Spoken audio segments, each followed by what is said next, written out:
Let's continue and expose how the Democrat Party is falling apart.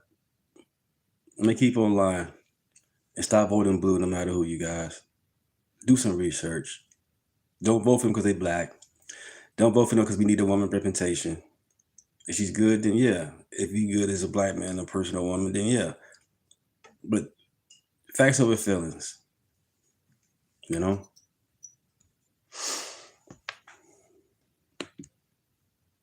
If that starts happening, all the cities really do. Running out years ahead of schedule. So thousands of people are about to become homeless because communism has failed once again in the Big Apple. Yet as New Yorker after New Yorker takes to the streets, hunkering down in RVs or just leaves the city altogether, for some reason the masses here are rallying for even more of what's making them poor and keeping them down. What up, and Matt? as you're about to see, our socialist mayor is more than happy to give it to him. I don't know what else to do. Betty Bernhardt joined the wait list for a NYCHA apartment in 2016. That was her back then, and this is her today. She's still on the list, and right now, there are more than 6,200 empty apartments.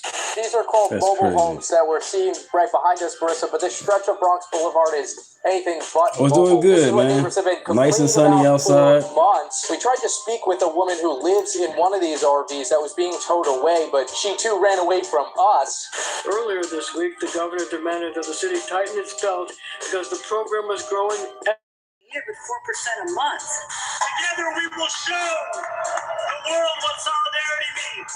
The mayor's campaign. Here we go with the BS. The bridge was a common theme on the ground, whether it was on a sign or in a chant. So share the wealth.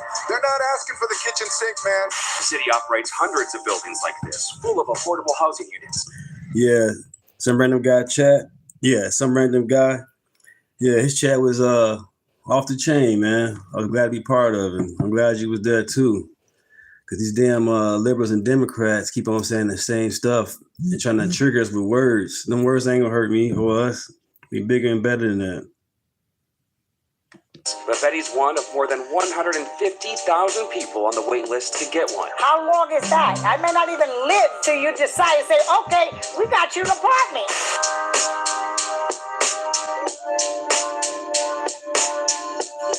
So apparently it costs hundreds of thousands of dollars to raise children in the city, which is why people... Right, they come on our chat and want to just troll. Like, y'all got nothing else to do because we are MAGA, American First. I'm not going to change my mind and go back to voting Democrat. And I already know what the Democrat Party is. It's full of crap, power. They don't care about nobody, about themselves. And they want to jump in our chat, call them as names. That's cool. That means we doing something right. So, like I always say, they welcome because they're going to learn. People want free daycares and a rent freeze. But what nobody's talking about is everything the voters here say they want. It's all the opposite of the affordability they need, but they don't understand why. Because voting for other people's money just means those people end up leaving to escape the theft of their hard-earned nest eggs. Meanwhile, voting for other things like district attorneys and politicians who want revolving door jails, decriminalization of things like shoplifting, and squatters' rights just create a permanent criminal underworld that grows and ends up... Like, maybe yesterday in the chat, they was talking about how Xi Jinping, they went pouncing name, the guy in China didn't meet Trump at the airplane. But he didn't meet Obama at the airplane. Either way it go, Trump got the red carpet treatment, period. They welcomed the man, they cheered the man. They ain't do the same thing with Obama. Stealing from all of us. At the same time, Oh, thank you, Bernie Bell. Appreciate that, man. Thank you.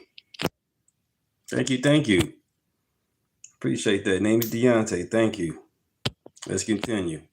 voters here don't equate the idea of New York remaining America's largest sanctuary city with the realities of workforce exploitation, wage stagnation, and a housing crunch. But Now we've got a real problem because New York's communist systems, they are collapsing before our eyes, and nobody wants to admit it. Like our city FEPS housing voucher program, which was growing so fast that it's now being paused. And thousands of people could now find themselves homeless after being promised a home from a city that promised to take someone else's money and spend it on somebody else. Meanwhile, this same city has 6,000 plus affordable apartments no one can live in because the communism we've already got can't figure out how to renovate these places for some reason. Meanwhile, rally after rally takes place on our streets with people screaming for more of this. And that brings us to the real reason New York is headed in a direction it might not be able to turn around from, because once you start voting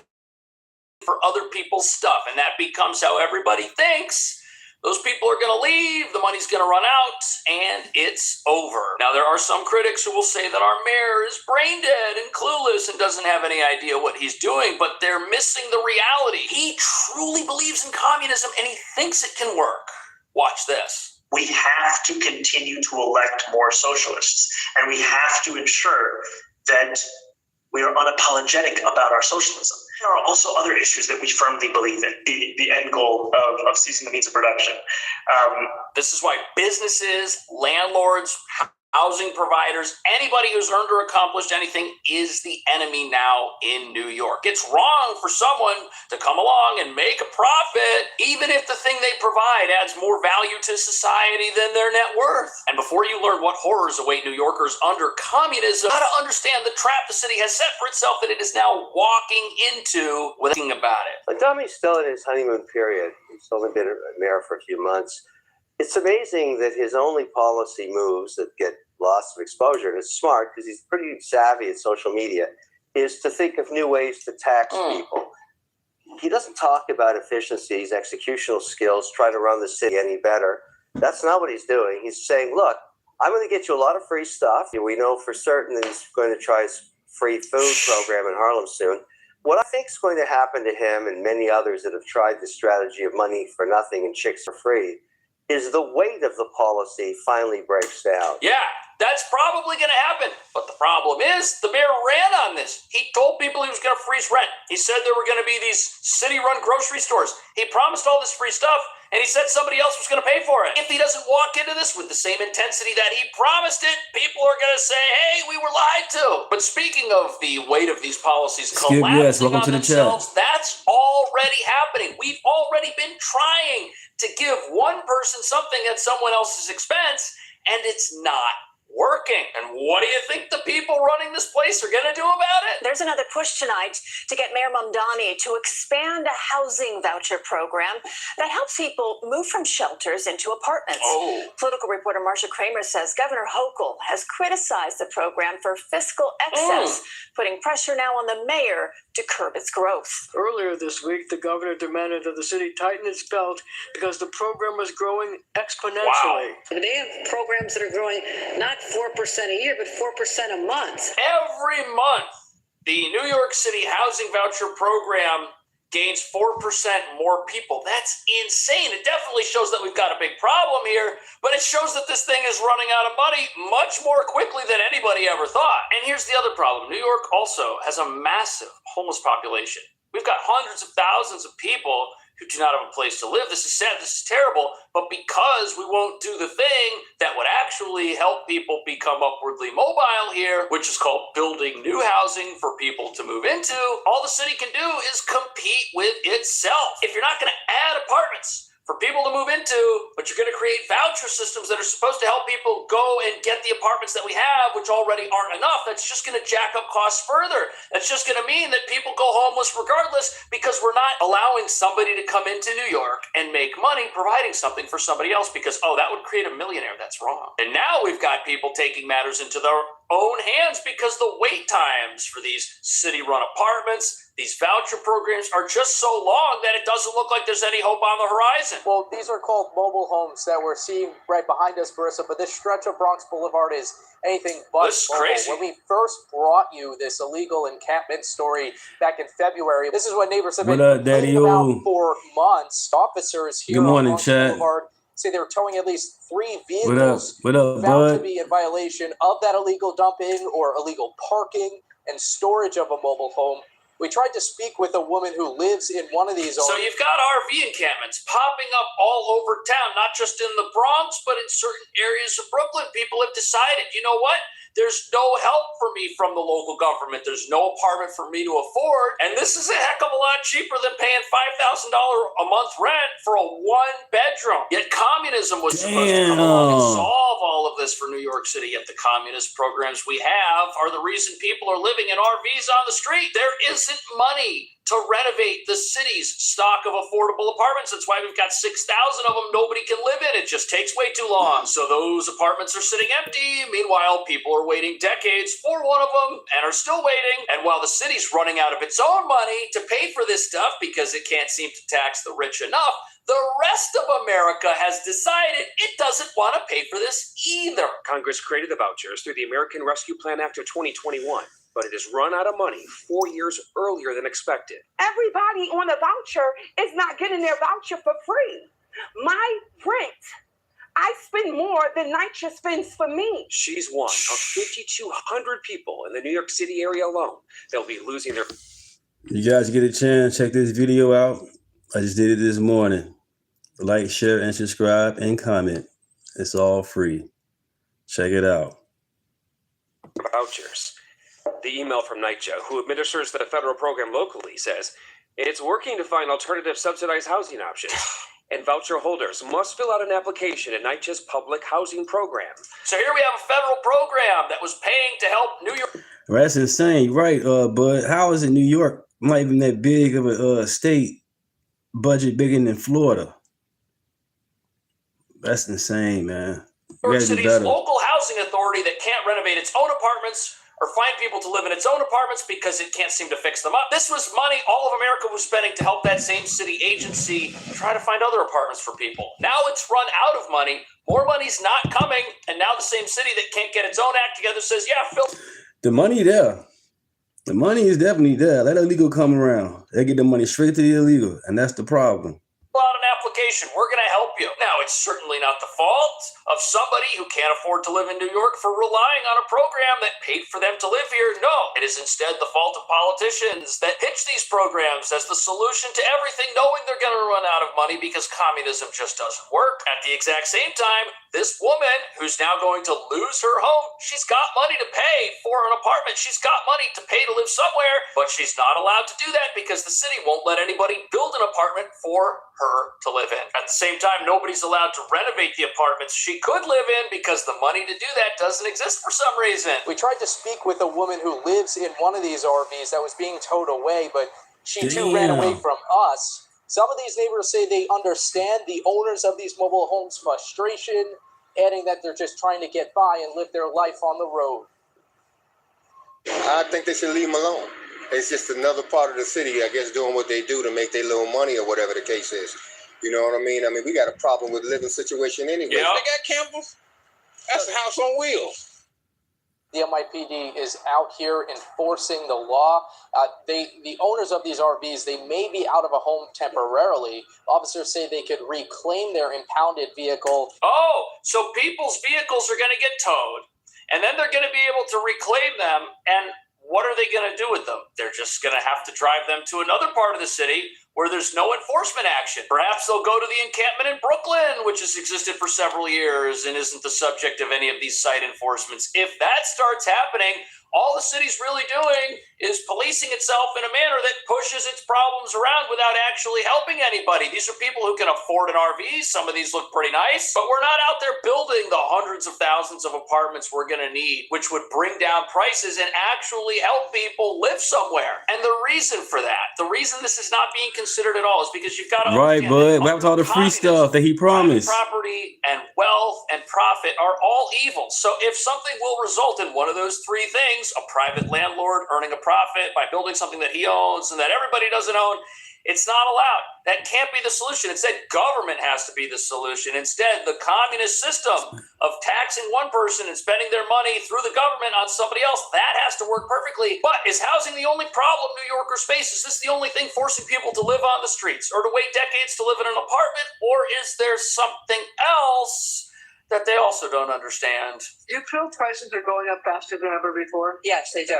They seem to be. It's nonstop. You go to the store one day, it's one price. A few days later, it's another price. Take Gray's Papaya, for example. I've watched inflation in real time with that place. How high is the cost of a hot dog gone up? I think it's about, I think when I came to New York in 1990, it was about 60 cents. Now it's about $3.75.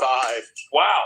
So people are dealing with high prices when they go out to buy food at a restaurant, or especially when they go to the grocery store. Yet nobody here understands why this is happening. Nobody looks at the overregulation and the insane requirements to operate a business in New York City and wants to tie that to the fact that we've got unaffordable prices. At the exact same time, we've got a massive shoplifting epidemic here. If half the stuff on a shelf gets stolen, the other half has to cost double to make up the difference, or the store selling that stuff goes under. At the exact same time, power bills are going through the roof. Why is that? Well, New York has gone all in on this electrification, green energy idea, which is very expensive, costs people a lot of money. But if that's the law, your power bill is going to go through the roof because of it. That also impacts what it costs a grocery store to stay open. These places are giant refrigerators. They're using power all the time, even when you're not inside the store. I mean, how you doing, Brian? Why things are expensive. Good morning. Here, good morning. Thinking, well, they are just about something else. Watch this. Or what do you blame? Good morning. Good morning. Oh, that's a loaded question. I'm going to take the fifth on that. I'm sorry to say this, but I do blame the Trump administration. Damn! President for starting a war with Iran and making us get into high prices. Okay, as if New York had no problems at all, as if we didn't have the highest rents that we'd ever seen before Trump got reelected. New York's been having a housing nightmare. New York has been having rent that is way too high for a long time. Again, this is Cash Jordan. He lives in New York, and I think he's a realtor as well, besides a YouTuber. But once again, the man lives in New York, so he knows what's going on. Why would he lie about it? New York's had food prices that are way too high for a long time. But now that Trump's in charge, it must be his fault. It's not the fault of the communism we already have. It's not the fault of the crazy policies we already have that hammer businesses and rob them every single day. No. Not at all. This interview really shows you where New York City is headed, because if the people living here, some of whom have been here for decades, want to pin all of their problems on a guy who's only been back in office for a year, that's the real problem. That means they're going to keep voting for people like Mr. Mamdani. And you know what? As much as people might like to come out and say, oh, he's going to destroy the city. Oh, he's going to do that. He's going to do this.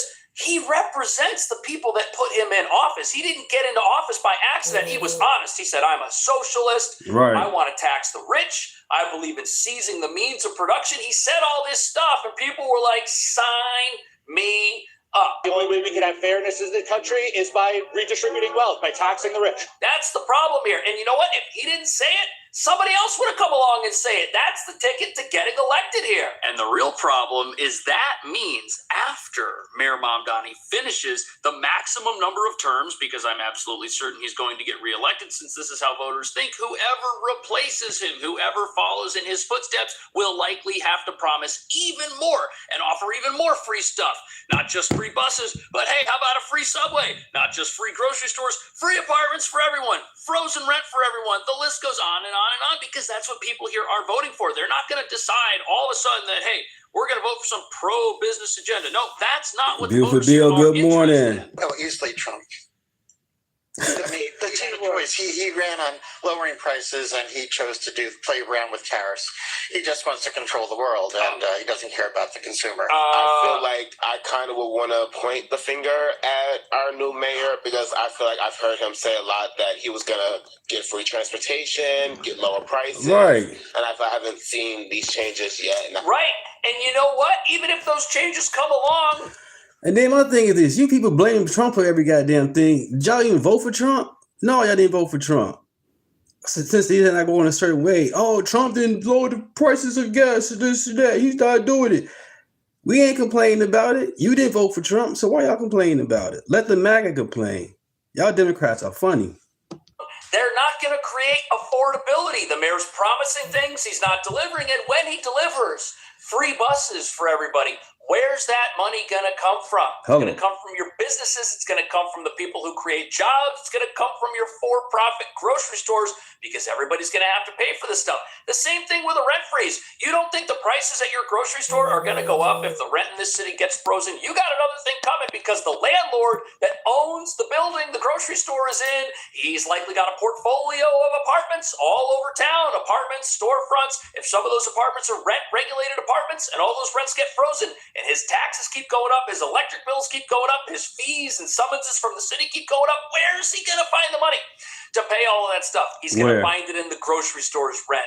He's going to find it in the rent for the people that don't live in a rent-stabilized apartment. So even if the mayor delivers on all the things he's promised, it's still going to create an unaffordability nightmare here that shows no signs of stopping or slowing down because it just requires unlimited amounts of money to serve an unlimited number of people. There's no way that's ever going to work. What do you think about that?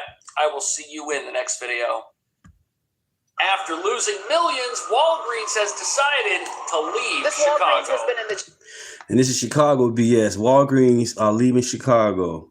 And also some leaving here. And basically, they leaving Illinois. Seems like Walgreens is leaving Illinois when it comes to these Democratic cities, man. That's crazy. And they're going to say Walgreens is racist for locking their stuff up or wanting to leave. Stop stealing. Chatham neighborhood for decades, a place where residents could walk and pick up their prescription. That will soon change as Walgreens says it's closing its doors for good. For good? Right by us. Right by us. They're making their message clear and Instead of saying, hey, you guys, stop stealing. Stop stealing. You know, your grandma, your uncles, they gotta get their medicines from Walgreens and all that. Stop stealing. No. They paying themselves as the victim and making Walgreens the enemy. But you guys are stealing from them. And that stuff costs money. Period. known walking inside the Walgreens on 87th and Cottage Grove. They don't care about the well-being. It's not their family that's on these meds. Walgreens recently announced it's closing its doors in the Chatham neighborhood due to a higher level of theft and violent incidents, leaving the closest location now more than a mile away.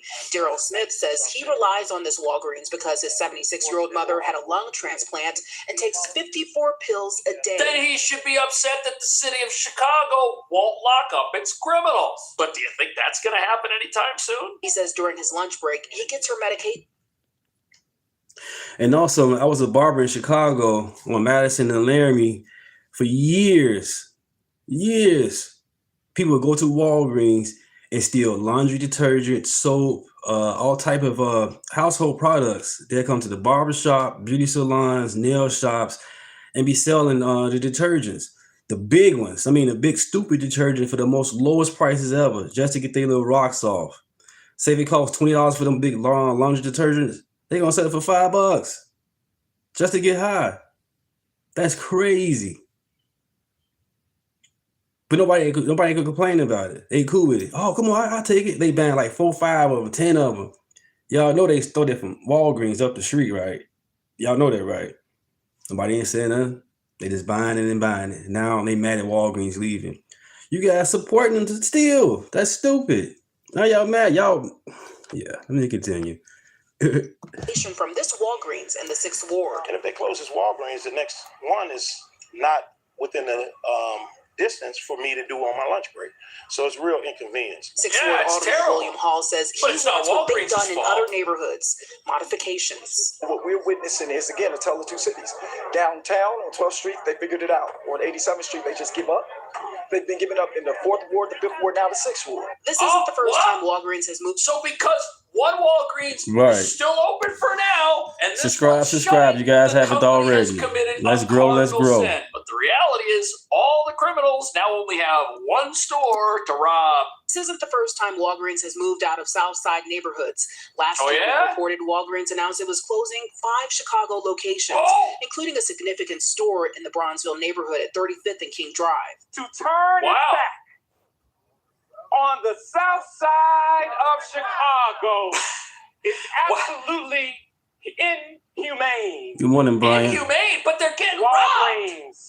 Shame on you. Walgreens. Oh no! Nobody bothered to ask the store why it's closing, except Fox, who says that theft is 16% here, 4 times higher than what the company's used to. And look at this.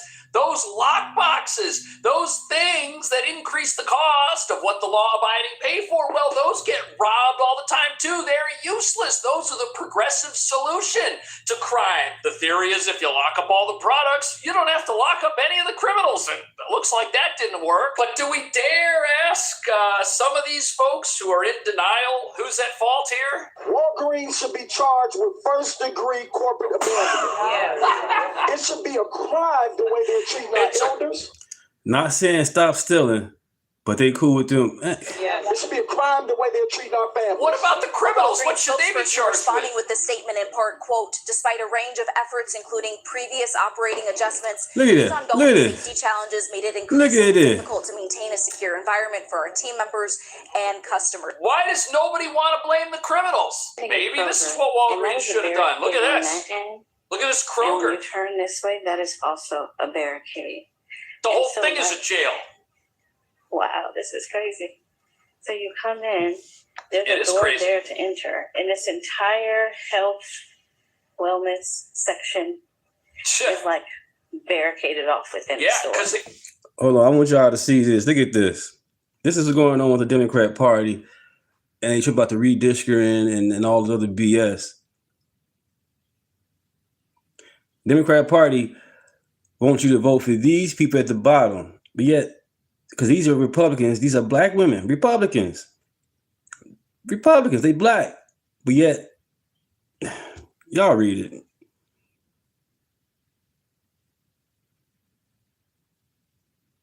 That's crazy. And this guy represents Tennessee. They saying, he represents Tennessee, you guys. Let's check it out.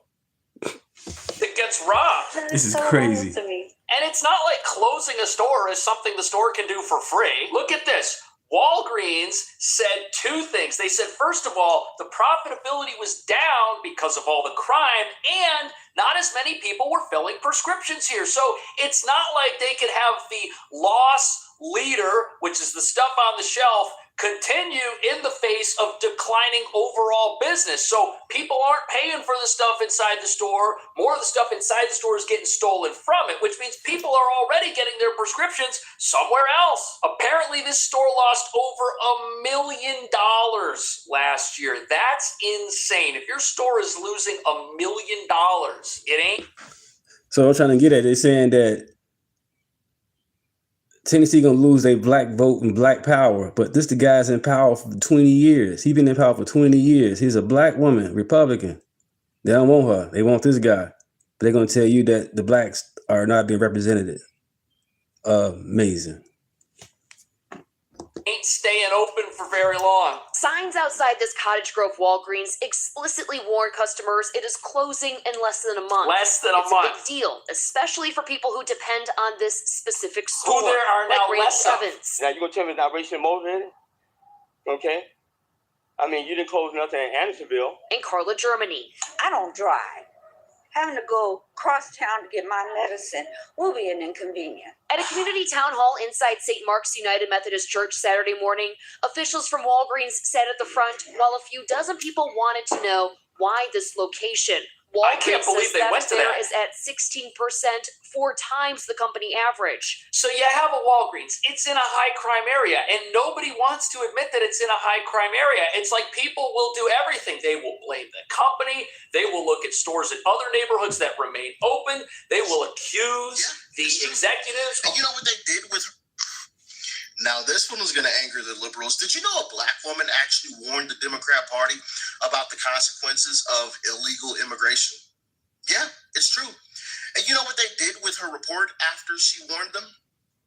They buried it. And if you don't believe me, well, there you go. Here's a receipt. Talked about how the Democrats opened the borders in 1965. But the real betrayal happened in 1994. Because that's the year a black woman tried to warn them, and they silenced her. Her name was Barbara Jordan, a civil rights icon and the first Southern black woman elected to the House of Representatives. She wasn't a Republican. she was a Democrat royalty. President Bill Clinton appointed her to lead the U.S. Commission on Immigration Reform. Her job was to look at the data and answer one question: is immigration good for the average American worker? The Democrats expected her to say yes, but Barbara was honest. She looked at the numbers and she saw the truth. She released a report that shocked Washington. She concluded that low-skilled immigration is directly hurting the most vulnerable Americans, specifically Black men without college degrees. She said, immigration policy must put the interests of the American worker first. She recommended cutting legal immigration by 1/3 and cracking down on illegal labor to protect Black wages. So, what did the Democrats do? Did they listen to this Black woman that they appointed? No. Barbara Jordan died in 1996. And the moment she was gone, Bill Clinton buried the report. Instead of cutting immigration, they expanded it. Expanded it. Cheap labor over Black livelihood. She gave them the blueprint to save the Black middle class, and they threw it in the trash. Damn. Now this one was going to anger the... It's all about, you know what I'm saying, God. 100% is about God. MAGA does not worship Trump. If there is some MAGA, that's on them. I don't worship Trump. I worship God. Period. But Trump is doing what we asked to do, put American first. So far, the last few years, the Democrat Party has done nothing but cause chaos, corruption, division, and putting illegals over us. Period. First-degree corporate abandonment, but they won't admit that there's a crime problem. They will not talk about that for some reason. It's almost like admitting that means the store is closing for a valid reason. Prescription volume fell 30% the last 5 years, and pharmacy reimbursement rates are 25%. So how can they complain about the prescriptions if the volume's down? Those lockboxes are getting destroyed, and that's a great. Walgreens is average. A lot of times those lockboxes are getting destroyed. And that's a great cost to the company. Yeah. Walgreens says lock boxes and full-time security costs $400,000 a year at this location. $400,000 a year to have security and lock boxes. And you want to tell me that crime has nothing to do with the unaffordability crisis in these blue cities? When you go to a store and you see security guards parked outside and you see people inside the store run around with a little key to open up everything because it's all getting stolen, that $400,000, don't tell me that doesn't go into the prices of these products. That's why things are expensive in Chicago and in New York. It's all about Jesus, baby. Jesus is the way. Essentially legalized looting by refusing to lock up looters and thieves and punish this in any way. I am shocked that it costs Even this that much. doesn't stop customers from jumping over counters to steal liquor, cigarettes, and make threats to team members. Jumping the counter. Just imagine being a cashier, your daughter, your son. Jesus is a fraud. You got to go, Jeff. Not in this chat. That's prevent awful. more locations from closing. Not in this Walgreens chat. says they will pay for. You can diss Trump all you want. You're not going to diss Jesus in this chat. You're not going to diss Jesus in this chat. You got to go. So goodbye, Jeff. For security features and swap out their guards for tactical security. Tactical. Y'all seen that chat? This guy gonna say Are Jesus. not enough What? for some neighbors who now must trek over a mile to get prescriptions. Now, customers that use this location are being asked to use other nearby locations like 75th and State Street and 87th and Stony Island. Thank you, Barney Bill. Appreciate that. Let's grow. Let's grow. Like, share, and subscribe. Let's get it. Let's get it. I'll take that. Thank you. Okay, so there are other locations. And as we just heard from the Walgreens executives who look like they are legitimately heartbroken that they even have to make this decision, there will be new security measures at the stores that remain open. And here's why that's such a big deal. If you have a whole bunch of stores, Walgreens in Chicago, they've closed 6 stores. Right, bud. He over the confused, last year. man. If 5 stores close and there's 1 store left, that critical mass of thieves that were ripping off all the other stores, they've all got to congregate and go after one specific location. That remaining store is going to be subject to 6 times as much crime.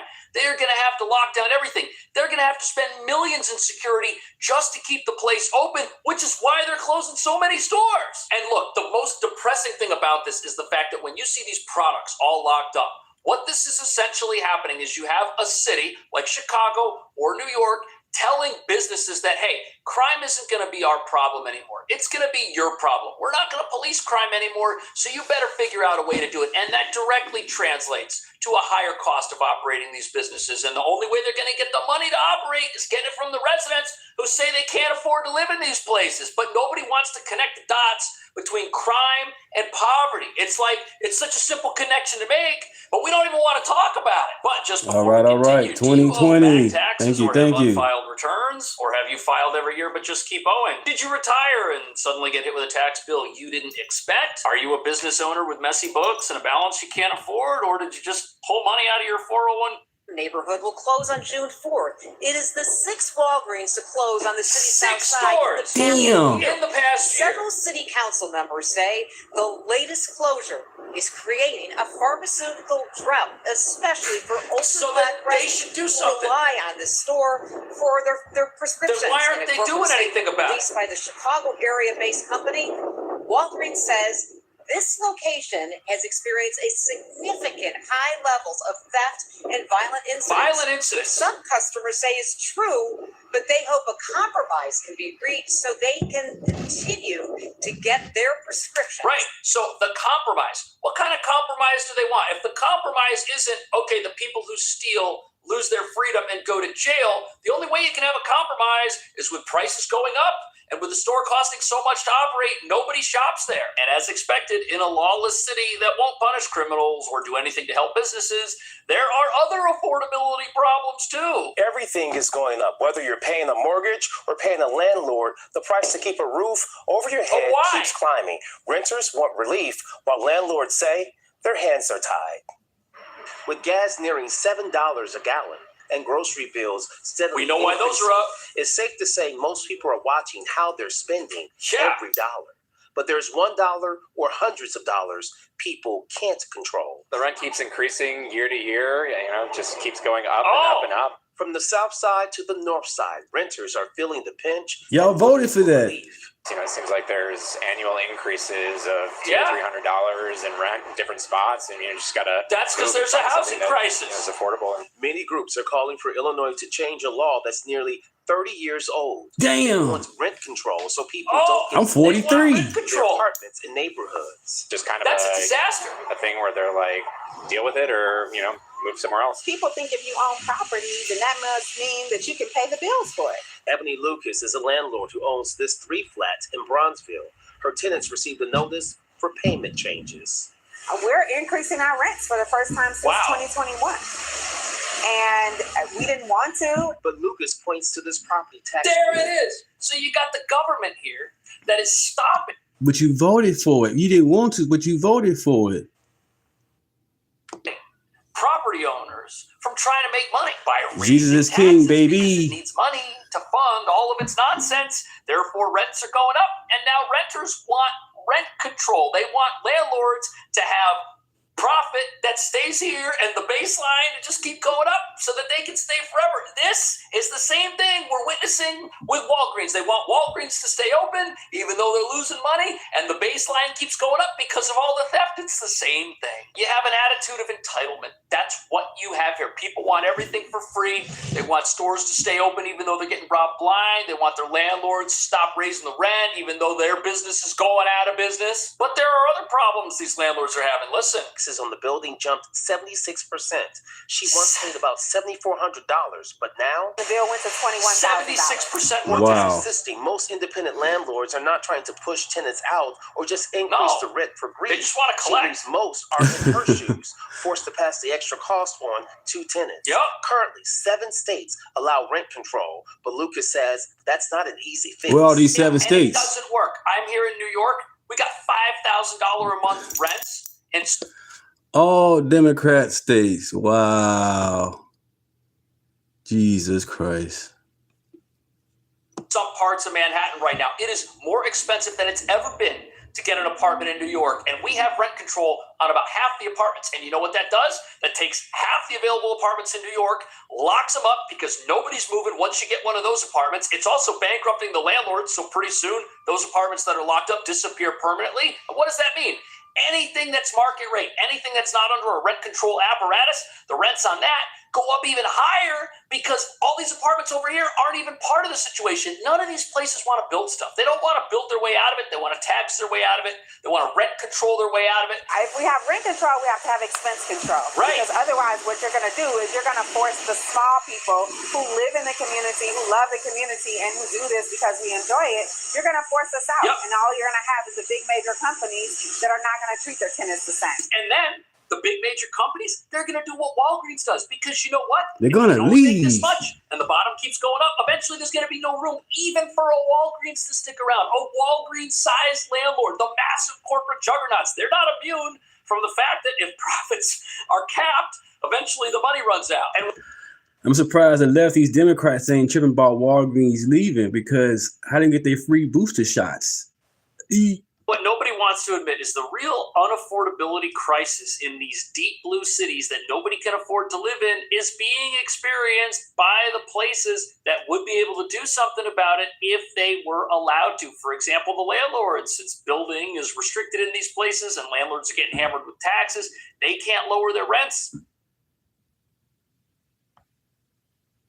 Thank you. And late today, there was another blow to Democratic hopes of regaining control of the House. The Missouri Supreme Court upheld a new congressional map that could help Republicans. Welcome to the chat, Robert. Additional seat in November. Welcome to the chat. Missouri Name is Deunta. Republican state after Texas to redraw its congressional districts and President Trump's. Or you can call me D. Shout out to Missouri. Another crushing blow to Democrats. It seems like they just keep taking L after L. And Harry Enton actually highlights that fact in some recent polls. But before we get to that, thank you, Robert. Thank you. Guys, something else that is not so great for Democrats, shall I say? This is from Atlas Intel, who is the most accurate pollster from the past election. So you guys, I'm sure you guys recognize Atlas Intel. I've talked about Atlas in the past. Look who they have at the top of the Democrat ticket. Your eyes do not deceive you, ladies and gentlemen. They project that AOC, Alexandria Ocasio-Cortez, is going to be their nominee. How embarrassing. That's so embarrassing. How embarrassing. It's really embarrassing because AOC says she's from the Bronx. Come to find out, she lives somewhere else and was raised somewhere else. Period. All they do is lie, man. She is not from the Bronx. And Mayor Pete, who can't fix potholes properly, yeah, he's number 2. And you know who's third? The guy who has been running for president for quite some time now, Gavin Newsom. Greasy haired bastard. Kamala is a distant fourth there, down at 13%. Meanwhile, on the Republican side, Big Marco has taken the lead over J.D. Vance. Yeah, taking the lead over J.D. Vance. J.D. Vance down at 30%, while Marco is surging to nearly 50%. He's at 45% right now. Incredible. Absolutely incredible. Speaking of Big Marco, he recently did a troll. Yeah. that is not AI, guys. Right. That is really Marco Rubio dressed up. Here, let me move my big old head out of the way. My apologies. Yeah, I saw that on Twitter this morning. They were saying who wore it better. As Maduro. Damn. The night that we captured Maduro, he was wearing a Nike Tech suit, and or Maduro was wearing a Nike Tech suit. And look, Marco Rubio has the same suit on. Man, I gotta give me one. Get mine in black. I love it. Shout out Big Marco, man. Shout out Big Marco. All right. Y'all let me know in the comments, how do you feel about that? Marco Rubio taking the lead over J.D. Vance in the polls. Let me know. Let me know. Now, let's get into the meat and potatoes of this all. I don't want to hold you guys too long. Let's turn it over to Harry Enton. Check it out. But I think this poll serves as a big-time reality check for Democrats, and that is, it ain't over yet, especially with the redistricting. Where the liberals at? Because this is not Fox. This is CNN. When we look ahead to the 2026 race for Congress, you would have thought that the Democrats' lead would expand on the generic congressional ballot.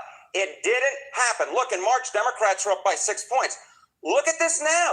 Democrats are up by 3 points, and I want you to note the yellow lettering. No clear leader. It is within the margin of error. So despite all of the talk about Donald Trump's unpopularity, the fact is Republicans very much remain in the game when it comes to the congressional midterms, which are occurring in what, 6 or 7 months at this point? Yes, and don't call me Shirley. So, and if they're showing that and clearly stating that there's no leader, these polls are tied.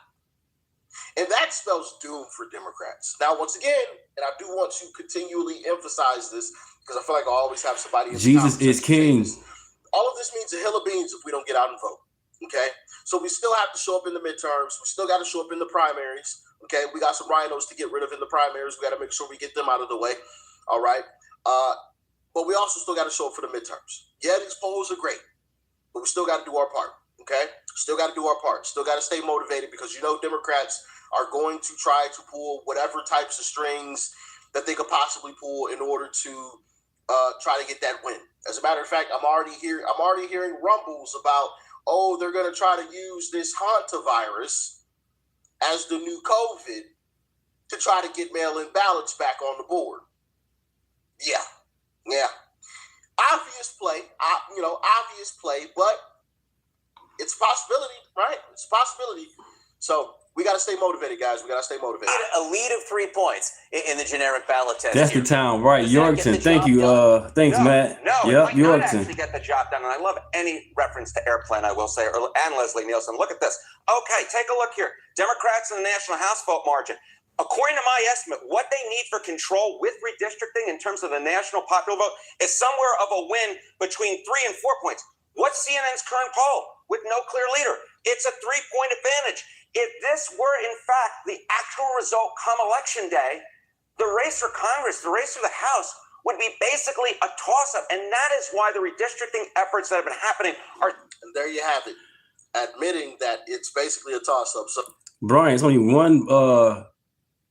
Scott Jennings is the main person that's on CNN that is right wing. Everybody else they put on there is all Democrat lefty nut jobs. It's Scott Jennings going against 10 people when he be on the show. So in reality, instead of a +3, it's really even.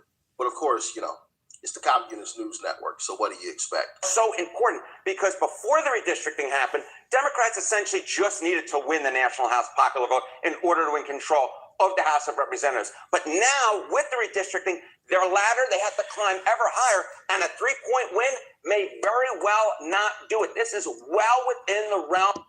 Just say in 1900s, what you looking at? Republicans, we got this. Of possibilities. Could be Democrats take back the House. If Democrats outperform the CNN poll by a few points, they take it back. But they could underperform as well, and that would be big-time trouble. As I said at the start here, this game is most certainly not over. Republicans very much in the race for the House of Representatives are in that game. Hey, Brian, so what's the Democrat got going on? What's the Democrat policies? Who's the Democrat leader? Who's a leader and what are they policies? Because, not just you, but everybody else keep on dissing us MAGAs. Our policies are coming through and we are winning. I don't understand how y'all gonna get it. Mark Kelly, that guy, hell no. That guy told him not to listen to Trump and Trump's the commander-in-chief. No.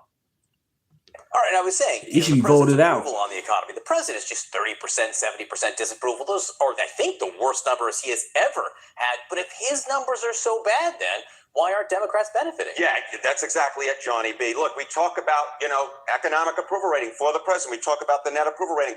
That's my question. Among registered voters, the net approval rating. Biden had high prices. There's no way. There's no way Republicans could possibly hold on to the House. But look at this. Which party is trusted more in the economy? It's a tie among registered voters. Just because Donald Trump is unpopular doesn't make Democrats popular. And when you match Democrats against Republicans, all of a sudden it is a dead heat. Oftentimes, Republicans enjoy. And therein lies the issue with the Democrats right now taking this win. We're 6 months out from the midterm elections. Yeah, gas prices are high, and that is going to be a massive determining factor in who wins these midterms. We got 6 months to fix that. We got 6 months to fix this Iran situation and get these gas prices down. And I have full faith that Trump is going to do it. Just saying, you are a bootlicker, man. You come into my chat, calling people names and all that. How about you just go ahead and leave, man? Leave the chat, bro. Just leave the chat, bro. You don't got to be here. Go to somebody else's. And here's the problem. Gas prices are through the roof right now. People are talking about, the economy is absolutely terrible. It's absolutely terrible. And we're tied. So what's going to happen when gas prices plummet to massive lows, to record lows, and the economy is actually improving, which I believe that it will, especially once these gas prices come down, because obviously fuel is needed for everything, okay, across the board. So what's going to happen then? You see what I'm saying? So if we're tied now and gas prices are up, Democrats are in trouble when these gas prices come back down. They're cooked. They're cooked. But once again, you still got to show up and vote. I still want to emphasize that because I don't want anybody get a little too comfortable. All right?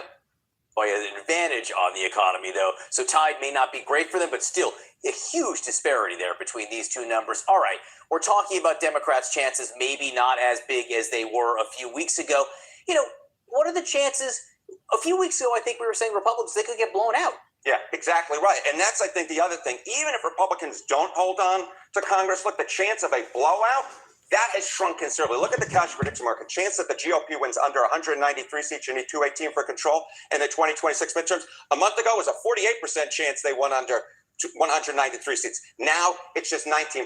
So basically, Republicans have shifted the playing field. They're in the game, and the chance of a Democratic blowout, that is way, way down. A much different environment today than it was just a few weeks ago. Harriet, thank you very much. Thank you, Johnny. We got a lot of news. We'll be right back. So, yeah, not looking good for the Democrat Party right now, even from CNN. Okay? It is looking pretty darn ugly. And if you want to look at this map as well, as you can see there on your screen, Virginia's been blocked, and so is New York. Okay? We got wins all over the place.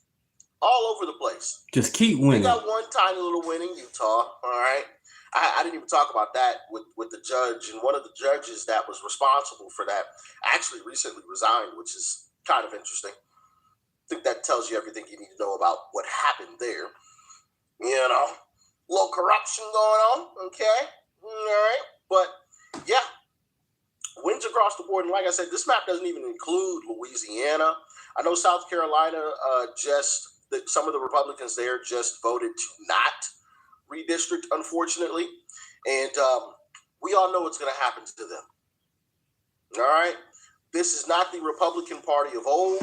This is a new Republican Party, and we are not playing any more games with these rhinos. When we tell these Republicans to jump, they should be asking You're right. How high. All right? We're done with this. So those Republicans out of let me put I'm gonna 2,500. Yep, that's the next goal. 2,500. You see it, man. We growing. 2,500. Let's claim it. 2,500 subscribers. Let's get it. Put them on blast. I want to put them on Front Street. So if you are from South Carolina, you know who these individuals are, so they can be voted out. All right. I'm not calling for any violence of any sort. I want to make that clear. I am simply calling to vote these individuals out of office. That is it, and that is all. No violence. No violence. Let me get this list for y'all, though. Here it is. All right, here it is. There's the list of South Carolina Republicans. That was a Freudian slip. I don't know if y'all caught that, but I was like, let me get this list of South Carolina Democrats. Which, hey, they basically are Democrats, these rhinos, man.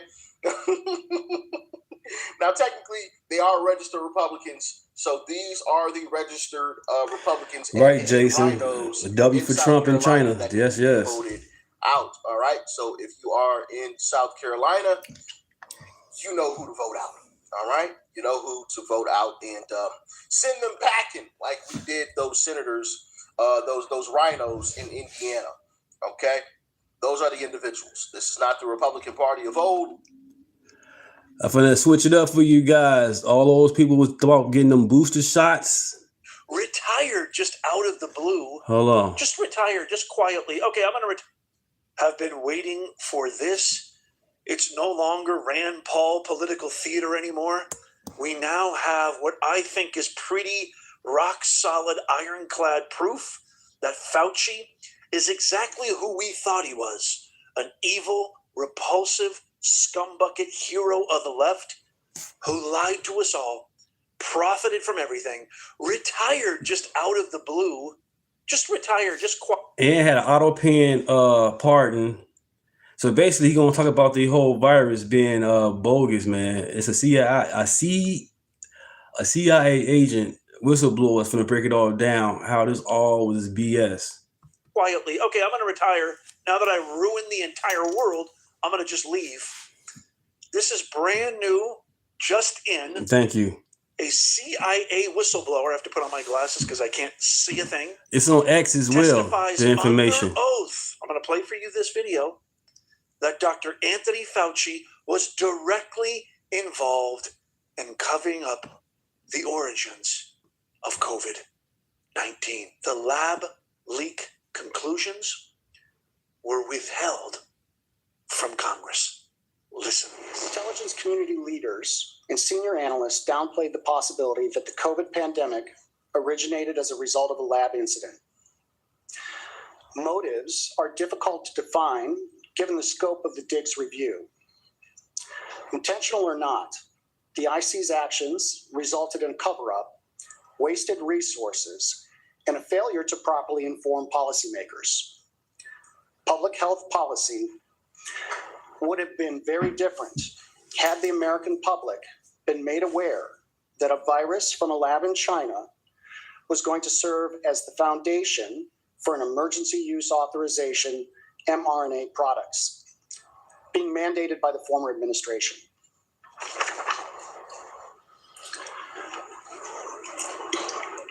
Dr. Fauci's role in the cover-up was intentional.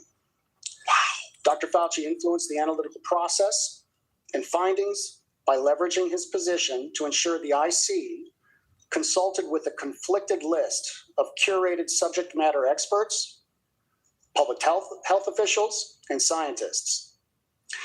This included some of the authors of the paper, The Proximal Origin of SARS-CoV-2, and other public health experts who have been in his orbit for the last 20 plus years. Now the BS said it's supposed to be the Hunter virus here in Illinois. That's crazy as hell, man. In Illinois. Some of the scientists were part of the Biological Sciences Experts Group, or the BSEG, an office of Director National Intelligence Advisory Body, whose members often receive considerable funding from NIAID and public health agencies.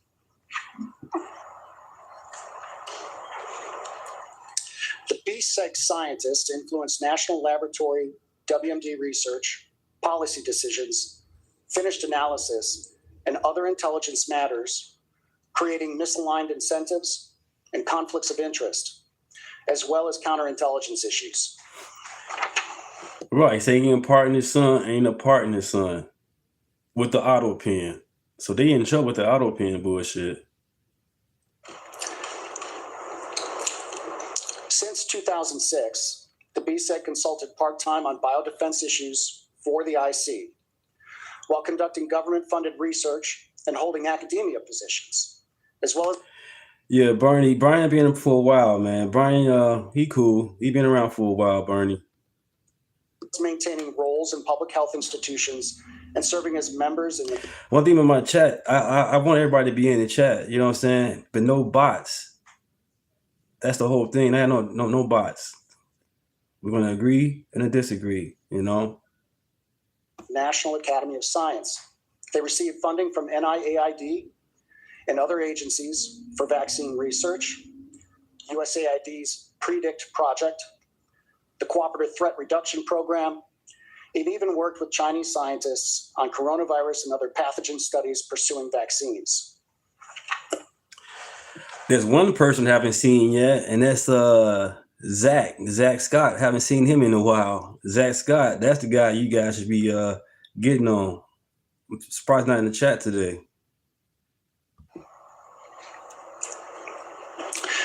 There was no oversight monitoring how this web of relationships influenced research, policy, and public health in any holistic way for over 20 years. In fact, several of the BSEG scientists helped Dr. Fauci rewrite definitions of gain of function in 2015 to lift the funding pause. Right, the name calling, that is irritating, man. Calling us maggots and coons and bootlickers and all that. Come on, man. Let's have an intellectual conversation, you know? You said I blocked Zach for the stream. Oh, well, I don't see Zach either. He'd be the main one calling everybody maggots and all that. So, yeah, if you blocked him, okay. Pause on dangerous research. Still others participated in planning Event 201 in 2019. This was a coronavirus pandemic tabletop exercise, curiously similar to the events that played out during the COVID-19 pandemic. And it was attended by Dr. Fauci and individuals with IC ties like former DNI Avril Haines. Okay, Zach Stone. The CIA and DNI How is Trump destroying America? Responsible for examining the origin of COVID made decisions inconsistent with the conclusions. Y'all are hilarious dumb. Okay, Zach, how are we hilarious dumb? Macadamian nut. I don't know about you, but that guy seems pretty credible. I believe him 100%. I've done a lot of research on this guy too, his background, his intelligence, his clearance, his security clearance, his top level access to everything that was involved in this. You know what's dumb, Zach? People like you come to my chat or MAGA chat or conservative chat and name call and say stupid stuff. That means we doing something right and you don't have a life. Put the phone down, man. Major catastrophic event that there wasn't a corner of the earth that was untouched or unscathed. Nobody made it out of this unscathed. Rand Paul directed a question at this guy. His name is Erdman, the CIA whistleblower. Check this out really quick. To approve the research that went on in Wuhan, and that it might not be in his interest for the conclusion to be that it came from a lab that he had funded, that there might be a conflict. Did anybody ever bring up that he might not be an objective witness? That was one example of an email. No one laid it out quite that clearly. You're piecing it together. We were piecing it together from multiple emails, from multiple agencies, multiple documents. It was more subtle than that. Nobody said this is happening, and unfortunately, I think they probably should have. It was all out there. But your conclusion is that changing from the scientific consensus of it being from a lab to a neutral position by the CIA was significantly influenced by Anthony Fauci? It was significantly influenced by Anthony Fauci's injecting himself into the IC. And to go to the second part of your question about what happened, particularly during the 90-day study. I want to stop this for a second, and I'll finish it. It's only got like 30 seconds. Like, look at this image right here. Where are the Democrats? You know what's even more telling and more shocking? Where they at? Well, maybe it's not as shocking. They hate to hear the truth. Whistleblower's testimony. They ran. They want to hear the truth. Every single member of Congress or senator in this committee to hear what is arguably the most explosive bombshell testimony. If you haven't already, subscribe. Subscribe if you haven't already. If not all time. Brad, what's up? United States of America. The only people who were there were Rand Paul, Hawley, and all Republicans, members of the GOP. Not one single Democrat senator, Democrat representative. You would think if somebody is coming out and basically saying the guy who essentially was the headmaster of the entire pandemic relief, man, November, that's a good architected that can be a real good birthday present. My birthday, November the 10th. I'll be 44, so that'd be a good birthday present.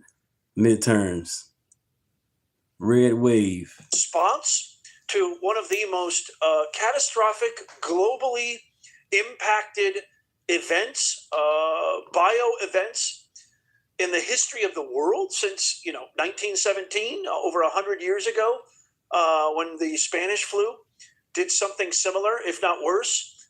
You would think there'd be at least one person. Where's Hakeem? Where's Chuck the Schmuck? Right. Where's the leader? Where's Cyclops Booker? Where's Ghetto Crockett?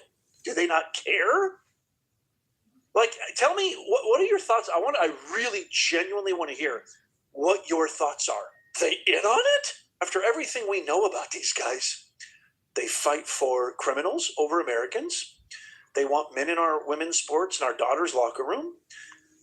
They want to introduce the most parasitic ideology and have it be a mainstay that has nothing to do with meritocracy. DEI didn't earn it. They fight law enforcement every step of the way who are just trying to do their job and keep our American cities and streets and residential areas safe. Commit fraud, hundreds of billions of dollars of fraud. Haven't accomplished a thing. They have no successes, no track record. The only thing they unify around is hating President Trump, who is a duly elected president who represents the majority, won the popular vote, won all the swing states. Where are they? Why are they not here? So you're saying on top of all of that egregiousness, you're actually in on one of the biggest cover-ups in the history of our country? Look at those empty chairs. Okay, I'm going to continue this. I want to hear from you. Happened, particularly during the 90-day study.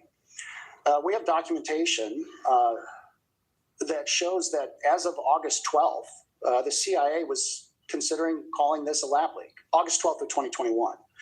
And then that changed on August 17th of 2021. Right. And unfortunately, because the CIA would not provide us documentation that we asked for, we have no idea why that changed. And that's... And they weren't alone, because we know the FBI was coming to the same conclusion that it was lab leak, as well as the FBI. I knew in my gut of all guts when this thing was happening, I was scared. I was nervous. I'll be honest. I'm just going to be completely upfront and transparent. I was like, okay, President Trump is standing next to this guy. I don't know who Fauci is. I don't know anything about him.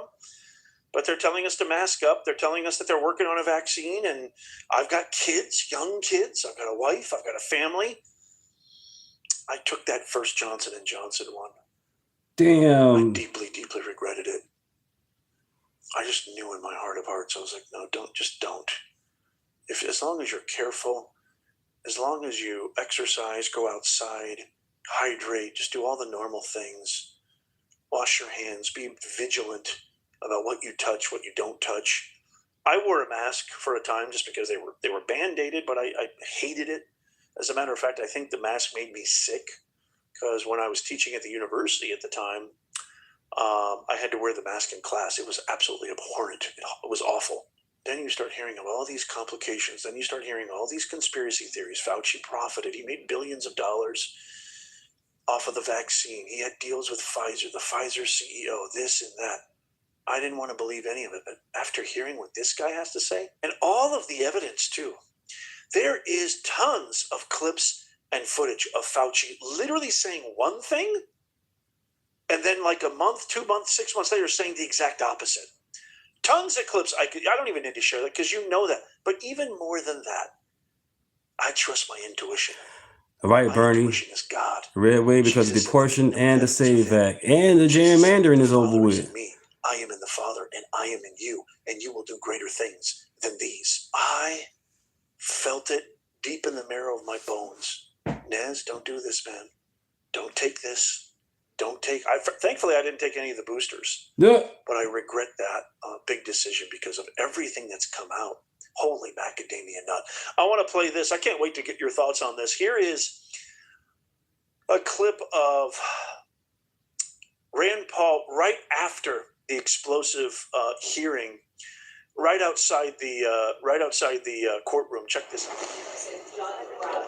Senator Paul, can you give us an overview of what happened at the hearing today? What's your top line? The top line is that there was a scientific consensus at the CIA that the virus came out of the lab, that there was a lab leak. Anthony Fauci intervened in 2021, and at his behest, it seems like the CIA changed their conclusion. Internally, their scientists were concluding that it came from the lab. After Anthony Fauci came in, he influenced their higher-ups to overturn the idea that it came from the lab. I think that's a pretty serious, breach of protocol, and shows that there was a conflict of interest from early on. Chairman Paul, where does this go from here? Obviously, the testimony that we heard about the extent of the cover-up within the CIA and Dr. Anthony Fauci's role in all of this. What is your next move? We're continuing to interview people. We're continuing to look at documents. There's more news to come. We're going to have something next week that also has to do with these conflicts of interest. Is there anything that can be done regarding Anthony Fauci, given the fact that the DOJ has now pursued that 5-year statute of limitations? The 5-year statute of limitations would also apply to a July testimony, so there are a few more months on him lying to Congress. There's also the question of, destroying records, destroying emails, encouraging others to destroy emails, which is against the law. There's also the question, conspiracy charges have been filed against David Morenz, who was a longtime lieutenant of Anthony Fauci. But there's always the overhanging question of the pardon. We've never had a pardon challenged before that I know of being successful. But we've also never had a pardon that was given for 10 years for unspecified crimes. Right. So that real. Okay, Brian, Obama gave Iran $1 billion and not $1 trillion. So now Trump has to fix the BS because Obama funded them to have weapons, damn near nuclear weapons. Now Trump is fixing it. What's going on? They gave them money to fund. That was stupid. Really is, something that I think is and should be questioned. The other question is whether or not you can pardon somebody if the president really never was conscious of the person he was pardoning and it was done by an auto pen. So there are a lot of questions, and I've sent several criminal referrals, on Anthony Fauci. And then for years, Trump been talking about this since the 80s about Iran not having no nuclear weapons. This is the 80s. I wasn't even born yet. I was born in 82. Trump been talking about Iran. So how is all of a sudden now he gets presidency the second time? He's Israel plan. He worked for Israel and he don't care about America. But this man been talking about this stuff for years. If you guys follow Trump, you understand what's going on and what his plans are. It's long term. He's a businessman. He's a politician now, but he's a businessman. And business people want long-term growth and wealth. Politicians want everything quick, fast, right now. No, long-term is better. And that's what Trump is doing. I don't understand how y'all don't see that. The man ain't perfect at all. Nobody's perfect. But at least he's doing what we asked him to do as voters. And this new war is trash. Okay, there's a war going on. There's been a war going on since the Bible. So stop with the BS. I hope they will be pursued. I was going to also bring up this story of Gavin Newsom, who is letting prisoners, spending billions of dollars on prisoners getting these new iPad tablets, and all they're doing is using it for SEX and PORN. I can't. Stop smoking weed. Stop buying Starbucks, and stop buying expensive clothes that you can't afford. You can afford your rent. You can pay your gas. You can take care of your stuff. Stop buying unnecessary stuff and stop complaining about it. Prioritize your stuff. Okay, Trump supposed to have some cell phone thing going on. I didn't buy no phone. I didn't put no money for that phone. That's on them. I voted for Trump to take care of America. I didn't vote for Trump for some cell phones or anything else trash that's going on, or some shoes. Say the words, but right, learn how to budget. Money, but I don't even know why am I even talking about it. This is really. Obama ran on. Come on, man. Let's get into it. Obama married to a woman, or supposedly Michelle supposed to be a woman. How you want to put it? But the man came straight in and said, "No, marriage between a man and a woman." Soon he got into office, everything's LGBTQ BS going on. And the same thing with Biden. The White House became a circus party. Rainbow colors everywhere. Everybody just frivolous and gay. A grown man dancing around in a flower suit type crap going on. This is, come on, man. No, common sense is going on right now in the office. The adults are back in the room. None of that gay crap going on. Where was y'all at when Obama pushed the gay agenda going on? Y'all cool with that? Stop it. Gutted me. I got to be honest with you. And the fact that vegetable in chief. Right. Kamala had $1 billion campaign and now she's $20 million in debt, if not more than that. Tombstone Biden pardoned him. Said he wasn't going to pardon his son. Reneged on that. Pardoned his whole family. Why? Why would you pardon somebody if they didn't do anything wrong? This guy was literally the face of the pandemic response. Spider, I'm glad you're back in the chat. That's what's up, man. Americans, people around Did you subscribe to the chat? WHO, the CDC, everybody trusted this guy. We all listened to him. We all heeded him. World economies collapsed. The American economy collapsed. People lost. I'm not hating about Michelle. Michelle hates herself and her husband. Every day on her podcast with her brother, she dissing herself and her husband. Make some sense. Everything, their livelihood, children were traumatized. If nothing happens to this guy, it will be one of the greatest tragedies mankind has ever witnessed. Calamitous. Compared to, I don't know what. This is insane. And not one single Democrat had even the soul, the spine to show up and at least ask one or two questions to this guy who's risking everything to come forward. He might end up like Epstein. I wouldn't be surprised. Oh, man, there may be more to come from this. Stay tuned. Make sure you follow, subscribe. Tap that thumbs up if you love America. I can't wait to hear from you. Check out these videos coming up on the screen right here. I want to make sure I understand this well. So you're saying that we kicked off 800 fraudulent healthcare providers off of the Medicare system, and not a single one of them called the government and said, hey, you made a mistake. We've had a handful of calls. We're not sure they're legitimate yet, but it's less than 20 out of 800, and we're auditing them. Unbelievable. So at least 780 are not even trying to claim that they're not fraudulent. And again, those are businesses that we were giving hundreds of millions, in some cases billions of dollars to, not to provide services, but to make a fraudster rich. It's just completely insane. Wow. We are so lucky. We are so lucky to have this amazing. You guys got to understand something here. J.D. Vance came from abject poverty, had a mother who was addicted to probably one of the worst substances of all time, lived in abject poverty, came from nothing, didn't have any money, didn't inherit anything,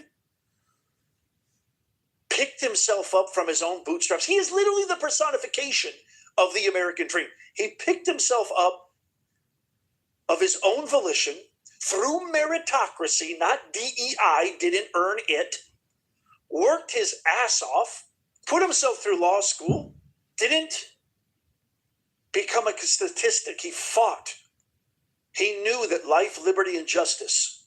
He knew that he was endowed by his creator by certain inalienable rights. And among these, life, liberty, and the pursuit of happiness. Those words are the lighthouse for the rest of the world. Those words are what every country, or what every society can only dream of becoming. That's why everybody is Wait, Spider, I thought you and Brian on the same path, on the same thing. Which one are you talking about? Oh, you talking about that Brian. Never mind. Clamoring to pour into our country, Wrong Brian. the United States. You think they're clamoring to go to Ghana or Haiti or Africa or Europe? No. Yeah, I see they're different Brian had to get look. into our country, the greatest country man has ever known. The United States of America. J.D. Vance is the perfect personification of that. Articulate, smart, intelligent, insightful, fast on his toes, doesn't need a teleprompter, knows his history, knows his Constitution, knows the rights, knows the Articles of Confederation, probably have read probably one of the only highlight of, I don't think, and even J.D. Vance stopped and he was like, I just want to be clear here. J.D. Vance even stopped and said, I just want to be clear. You're telling me, Dr. Oz, that you shut down 800 folks. This is just the beginning. 800 hospices in California that charged $1.4 billion in taxpayer funds. And nobody complained. Damn. Less than 20 have complained. I'm not a mathematician. What is that? What is 20 out of 800? Less than 5%, 2%? What is that? Somebody who knows math, tell me what that is. Now, here's what you need to understand why this is so huge. If you're running a legitimate business, getting millions, hundreds of millions of dollars, this is your livelihood. This is how you feed your kids. This is how you pay your mortgage. This is how you live. And all of a sudden that faucet gets shut off. If you're running a legitimate business that actually provides for you and your family, you're not going to say anything? Not even a peep? Not even a what the hell just happened? Not even a what did I do wrong? Not even what are you doing to me? You're putting my family on the street? Not a single peep. This is just the surface. We haven't even covered the deep marrow bone of the issue, my fellow Americans. How could you be against this? How could you be against this? Look what they did to Doge. Look what they did to Tesla factories. Bomb them. Molotov cocktail. Are we in like the freaking Middle Ages? Who would be opposed to getting rid of fraud other than the people in on it, aka the Democrats? It's so easy. It's so easy. I mean, my freaking 6-year-old could get this. 2.5%. Thank you. I'm seeing a lot of 2.5%. I'll tell you one thing. That's nothing. 20 out of 800. And even Dr. Oz said, we're not even sure if those are legitimate. They might have just been like, what's going on here? 800. They were getting almost $1.5 billion, $1.4 billion of your money and my money. I work very damn hard. You know this, and I know this. I don't think people realize when you're an independent media. Gregory, you said it's the same 5 Democrat trolls on the last channel? Damn. So they go to everybody's channel that's conservative and want to talk us down or tell us what we voted for is all wrong. When in reality, we are not complaining. They the ones complaining. Glad to know that, which I already knew anyway. Broadcaster like myself, you're the director, you're the key grip, you're the writer, you're the lighting person, you're the cinematographer, you're the script writer, you're the marketer, you're the distributor, you're the graphic designer, you're everything. You're the distribution specialist, you're the CEO, the CFO, the CMO, the CTO, you're everything. I don't have Fox and all these other huge, I don't have all these people working for me. Neither does Nick Shirley. Do you know what we're inflamed with that you can't deny? We're inflamed with the truth. Our bosom is bursting with the high torch of American bedrock, badassery, rebellion, and truth. That's what this country is made of. Not people like Ghetto Crockett or mentally Ilhan Omar or Chrissy Murphy or Adam Schiff, the pussies beyond pussies. Real Americans. Blood, sweat, and tears. Your plumber, your electrician, your auto mechanic, your server, your bartender, the person who surveys your home, the person who builds your roads, the person who builds your schools, the person who builds your home. The real deal Americans that work their ass off and don't go like this. Give me free money. The professor has spoken. Quite frankly, probably this is why I love watching Professor Nez. He's authentic. He's a real... Me and Melania, we watch him every night. He's a good guy, smart guy, does his own research. Unlike, think of it, the fake news, all they do is negative. They don't say anything good about our country. They hate our country. Not Professor Nez. He's the best YouTuber there is out there. Quite frankly, probably the only one worth watching. And he's a good-looking guy, too. Thank you, Mr. President. I love you. I'm all hopped up today, y'all. Too much coffee. No, I'm really... You know what the truth is? I'm proud of our country, man. I'm so proud. I'm so proud of J.D. Vance. I'm so... There's a story on Twitter. There's a guy, he lived in America for 30 years. 30 years illegal for 30 years. Plenty of opportunity to get himself fully American, get the papers done and everything. What'd he do? 30 years, he didn't do it. ICE came and got his ass. Now everybody's crying, uproar. Oh my God, he has 2 successful restaurants. He's a family man. He's married. He has kids. Let him stay.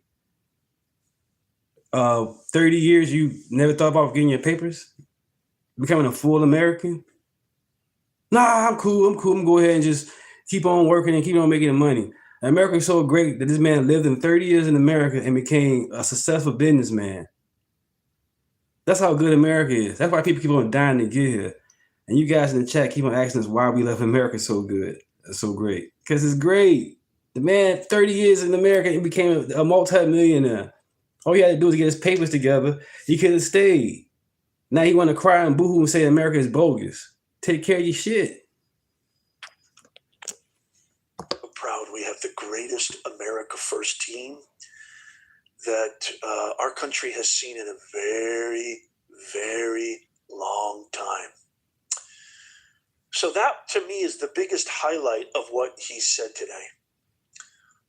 J.D. Vance also said, quote, if you go into an emergency room, if they took care of their paperwork, they could stay. Citizens, not with people who've been placed. You can't go to another country and stay as long as you want and expect for them not to kick your ass out or put you in jail. But in America, you stay 30 years or longer, you become a multimillionaire. Wow. By a fraudulent Medicaid program in California. But that's what's happening. We know this is happening. Again and again, it's driving up costs for everybody. It's making it harder to access health care. And it's absolutely fleecing the American taxpayer. I think the answer is hundreds of billions of dollars a year, whether it's 300 or 600, is a lot of money between Medicare, Medicaid, food stamps, prison fees, everything that goes into the criminal migrant problem in the United States of America. It's a lot of money.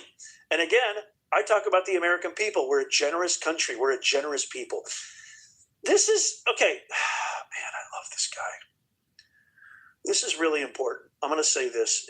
Right, Brad. They don't care about no Bible or the Constitution. After World War II, we got the nuclear bomb. We got the atomic bomb. Nobody else had the atomic bomb. I think I got this from Elon Musk. I could be wrong. But think about this.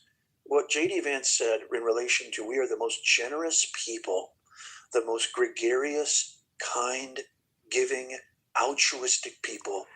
Hey, Brian, you can't be dissing Jesus, man. I don't play that stuff, man. Don't be dissing Jesus, man. Do your research about Jesus. United States. At least read Matthew, Mark, Luke, and John if you're going to do that. If not, don't talk about Jesus, man. You ain't read the Bible, those 4 books, you're wasting your time. Of America. We got the most deadliest weapon mankind has ever known. And I'm serious about that. Ain't no dissing no Jesus. You can diss Trump all you want. You can diss me. But you're not finna diss Jesus. We use it against Japan. I'm not going to get into why we shouldn't have or we should have. I'm not going to get into that. Hiroshima, Nagasaki. Hey, Brian, you can heal the sick too. You know that, right? So what you talking about Jesus being a socialist? That is a diss. Jesus not no socialist. What are you talking about?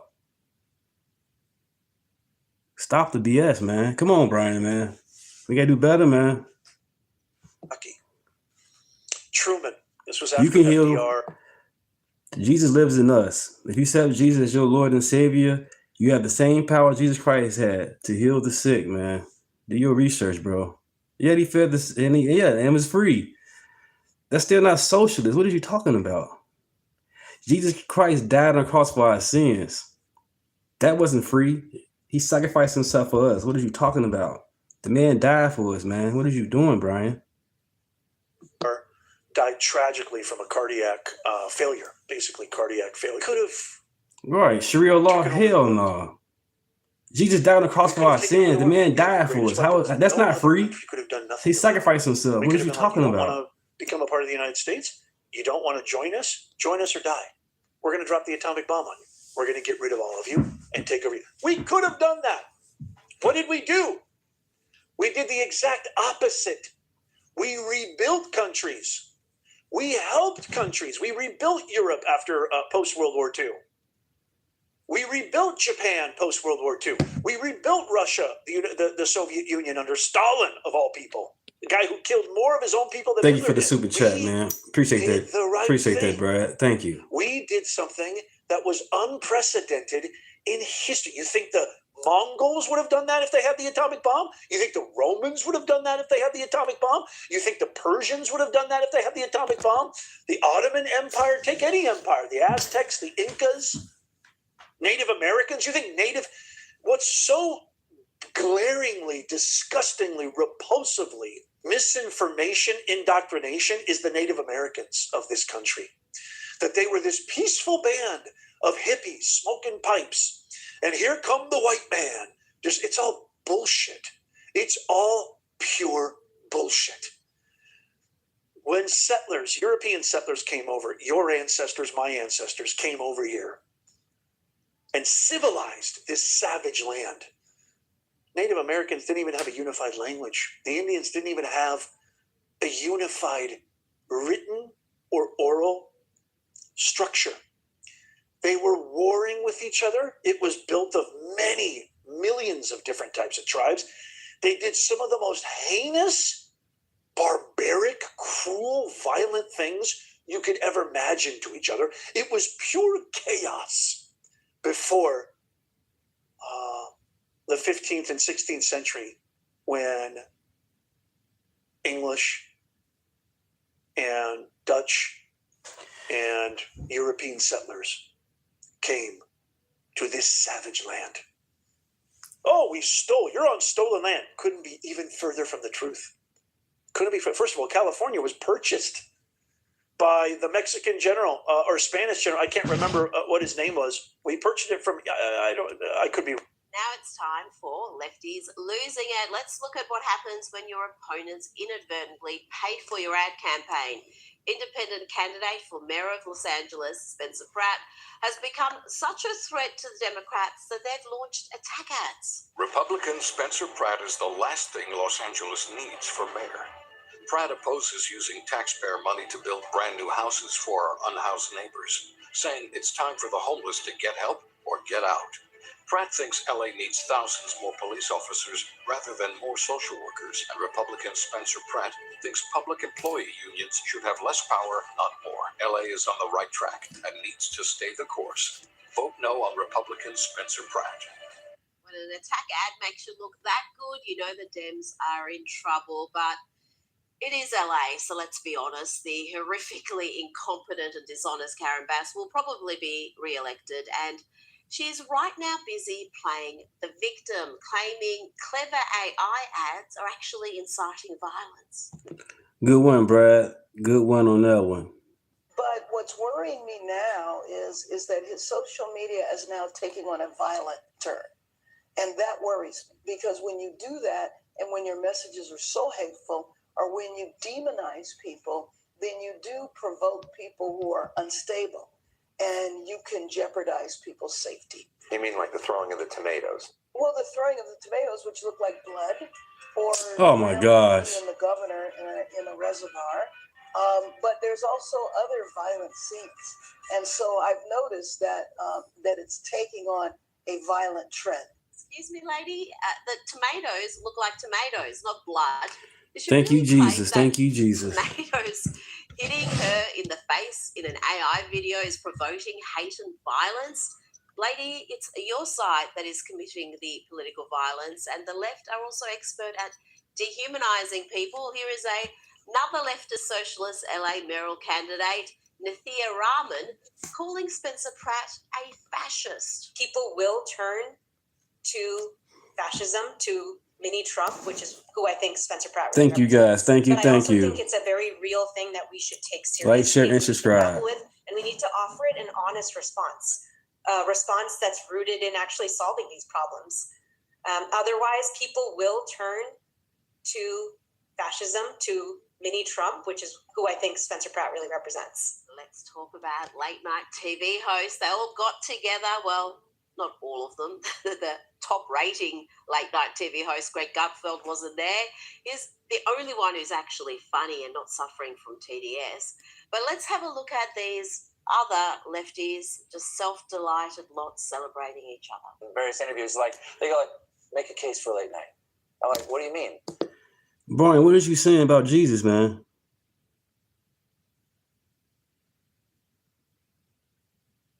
What? That didn't. You know, Jesus Christ came back, right? And I go, make a case for it. Like, why should it continue to exist? I'm like, people like it. I enjoy doing it. Why would you say that? Make a case for late night. Well, I would say that I look at the figures and the fact of the matter. Brian, have you read the Bible, man? Have you read the Bible at all? Or understand the Bible? I don't think you have. Because what you're saying makes no sense. Former Catholic. Forget about being Catholic. It's about the Bible. Forget being Catholic. Forget all the religious names. It's about the Bible. Did you read the Bible? There's more people watching late night television now and I know everybody gets crazy. So you believe in Julius Caesar and the letter J didn't exist until the 1600s. But it's more accurate documentation about Jesus than it is Julius Caesar. See, then when Johnny Carson, obviously Johnny. Eyewitnesses. Most of these scholars and people that's world leaders, they really didn't have no witnesses like Jesus did. Carson had a lot of people watching one show, but we have a lot of shows with like 30,000 people watching each one, right? And it adds up. Look at them there. They all love DEI, but just not for their jobs. All of them are. Jesus did die and he did rose. It was a woman that met Jesus. And have a woman to meet Jesus and a woman to speak to men back in the day, they didn't like that. They didn't like women speaking. But she was an eyewitness and she told everybody she saw Jesus. I'm saying it right, forgive me. Unfunny, white, self-loathing, lefty males. Right, it was a woman. For TDS. The obsession with race is also evident, including from the Brit in that pack, the morbidly unfunny John Oliver. It's been in the news a lot lately, especially thanks to last week's Voting Rights Act decision. If you haven't heard, it was a 6-3 decision in the case of white people versus everybody, and you'll never guess who they ruled in favour of. John Oliver, the UK's worst export. Now, these shows are only watched by the left, the uninformed, hysterical, fantasist left. And we got an insight into just how crazy the modern Democrats have become. A recent YouGov poll showed 34% of Democrats believe the assassination attempt at the White House Correspondents' Dinner was staged. That's 1 in 3 folks. 26% of Democrats said the Ryan Ruth assassination attempt at Trump International Golf Club, that was staged. And this is the worst of all, 42% of Democrats said they believe the assassination attempt at Butler, Pennsylvania, involving Thomas Crooks was fake. This is the shooting where a man died, where the president was shot, the bullet hitting his ear. He was millimeters away from a fatal shot to the brain. If he hadn't sharply turned his head at that last millisecond, then he likely wouldn't be here. And yet, 42% of Democrats think the whole thing was staged. These are not people that can be reasoned with. Let me give them a trigger warning because this next video is going to upset them. This is CNN's polling expert talking about the midterms. Big time reality check for Democrats, and that is it ain't over yet, especially with the redistricting when we look ahead to the 2026 race for Congress. You would have thought that the Democrats' lead would expand on the generic congressional ballot. It didn't happen. Look, in March, Democrats were up by 6 points. Look at this now. Democrats are up by 3 points, and I want you to note the yellow lettering.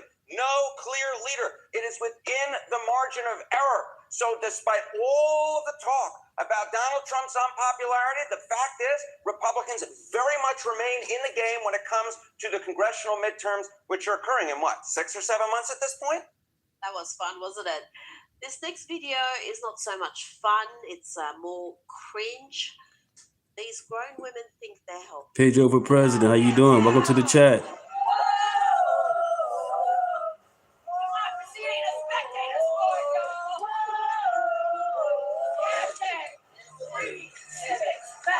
Let's stay with grown women who should know better. Also know.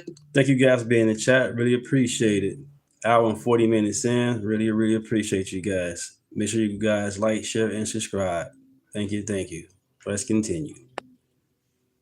As the awful phenomenon, affluent white female lefties. Borders are bullshit. Borders were built by people who just wanted power, old white men who wanted the power. Everybody's waking up. Nobody's taking it anymore. What up? The amount of illegal migrants that we have coming over here, what we have in this country is far less than anywhere else in Europe. Now, it's not often that CNN Y'all been kayaking yet? Democrat. It's rare, but Katie Porter is such a liar that CNN anchor Dana Bash had to step in. Congresswoman, thank you for coming on. I should note that okay, that's what's up. We don't have evidence that Steyer leaked that video of you. If you have it, please bring it. And also, you said some pretty tough stuff about Javier Becerra. If he wants to come back on the show, he is more than welcome to do that as well. Thank you for being here today. I appreciate it. Thank you. Okay. I don't think it was a fact check they were concerned about. I just think they did not want to be sued. Now let's go to aging Rod Stewart, who couldn't resist having a go at Donald Trump when he met King Charles. I say no love in America.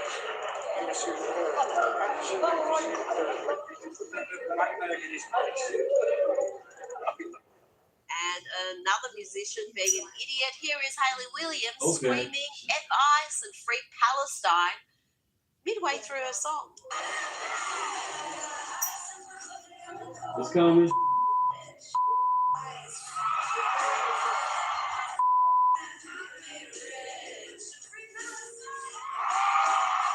She's wearing a pussy hat during that performance.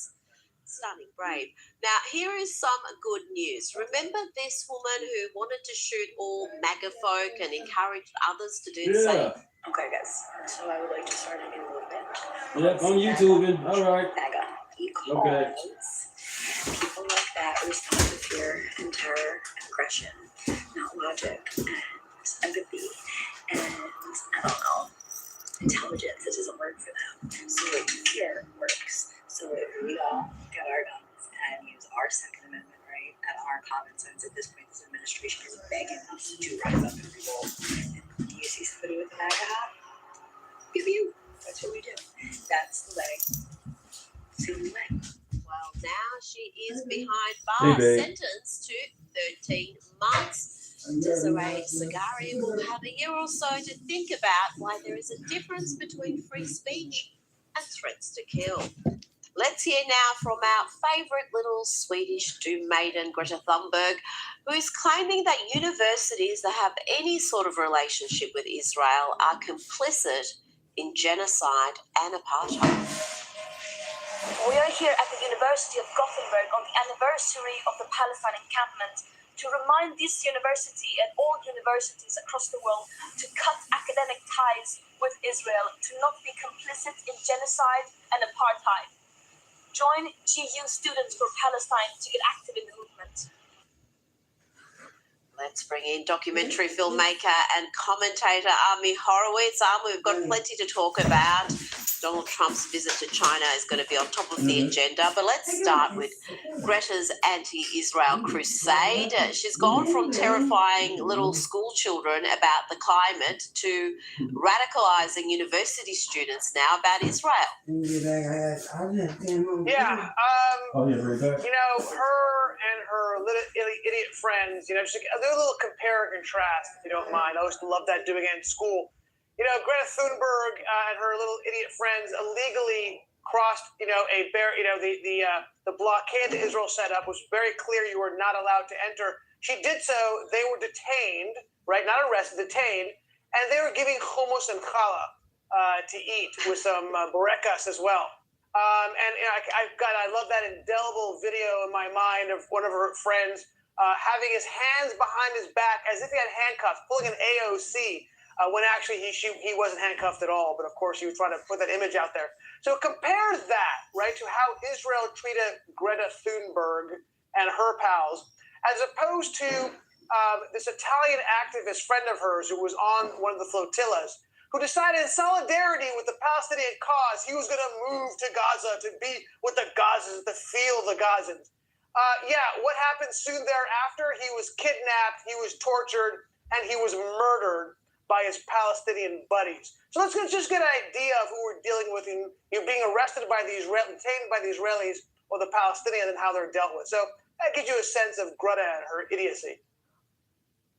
Now, staying with the anti-Israel theme, the New York Times, much celebrated columnist Nicholas Kristof, has published pieces. We've talked about these already on the program. I'm very interested in your take. He's claiming, Army, that sexual violence by Israeli forces against Palestinians is widespread. Army, he says there is systematic abuse and unrestrained power within Israeli detention centres, including trained rape dogs. Rape dogs. This disgusting piece of agitprop that was dropped by Nick and Kristof. And by the way, not the timing was exactly done the day before Israel was putting out its October 7th report on rape by Hamas against the Israelis on October 7th. Subscribe. If you haven't already, subscribe. Name is Deunta, or you can call me D. Okay? To give you a sense of what we're talking about with Nicholas Kristof, this was sourced very much in quotes, entirely by pro-Hamas people and anti-Israel agitators. So we're entirely clear. Trump is a human being like all of us is. Trump is not God. He's the president that we voted for. One of the main sources was a guy named Sammy LC. And I will give you a quote by his main source, Sammy LC, that he wrote October 8th. I said call me D. I didn't say call me Big D. Just call me D or Deunta. The day after October 7th, he said, and I quote, "The green flag of Hamas flooded over the occupier camps and tanks and adorned the heroic fighters." This was one of his main sources, including all these anonymous people that he wouldn't name. And it's all good. My bad on that. Thank you. And massively anti-Israel organizations that he was.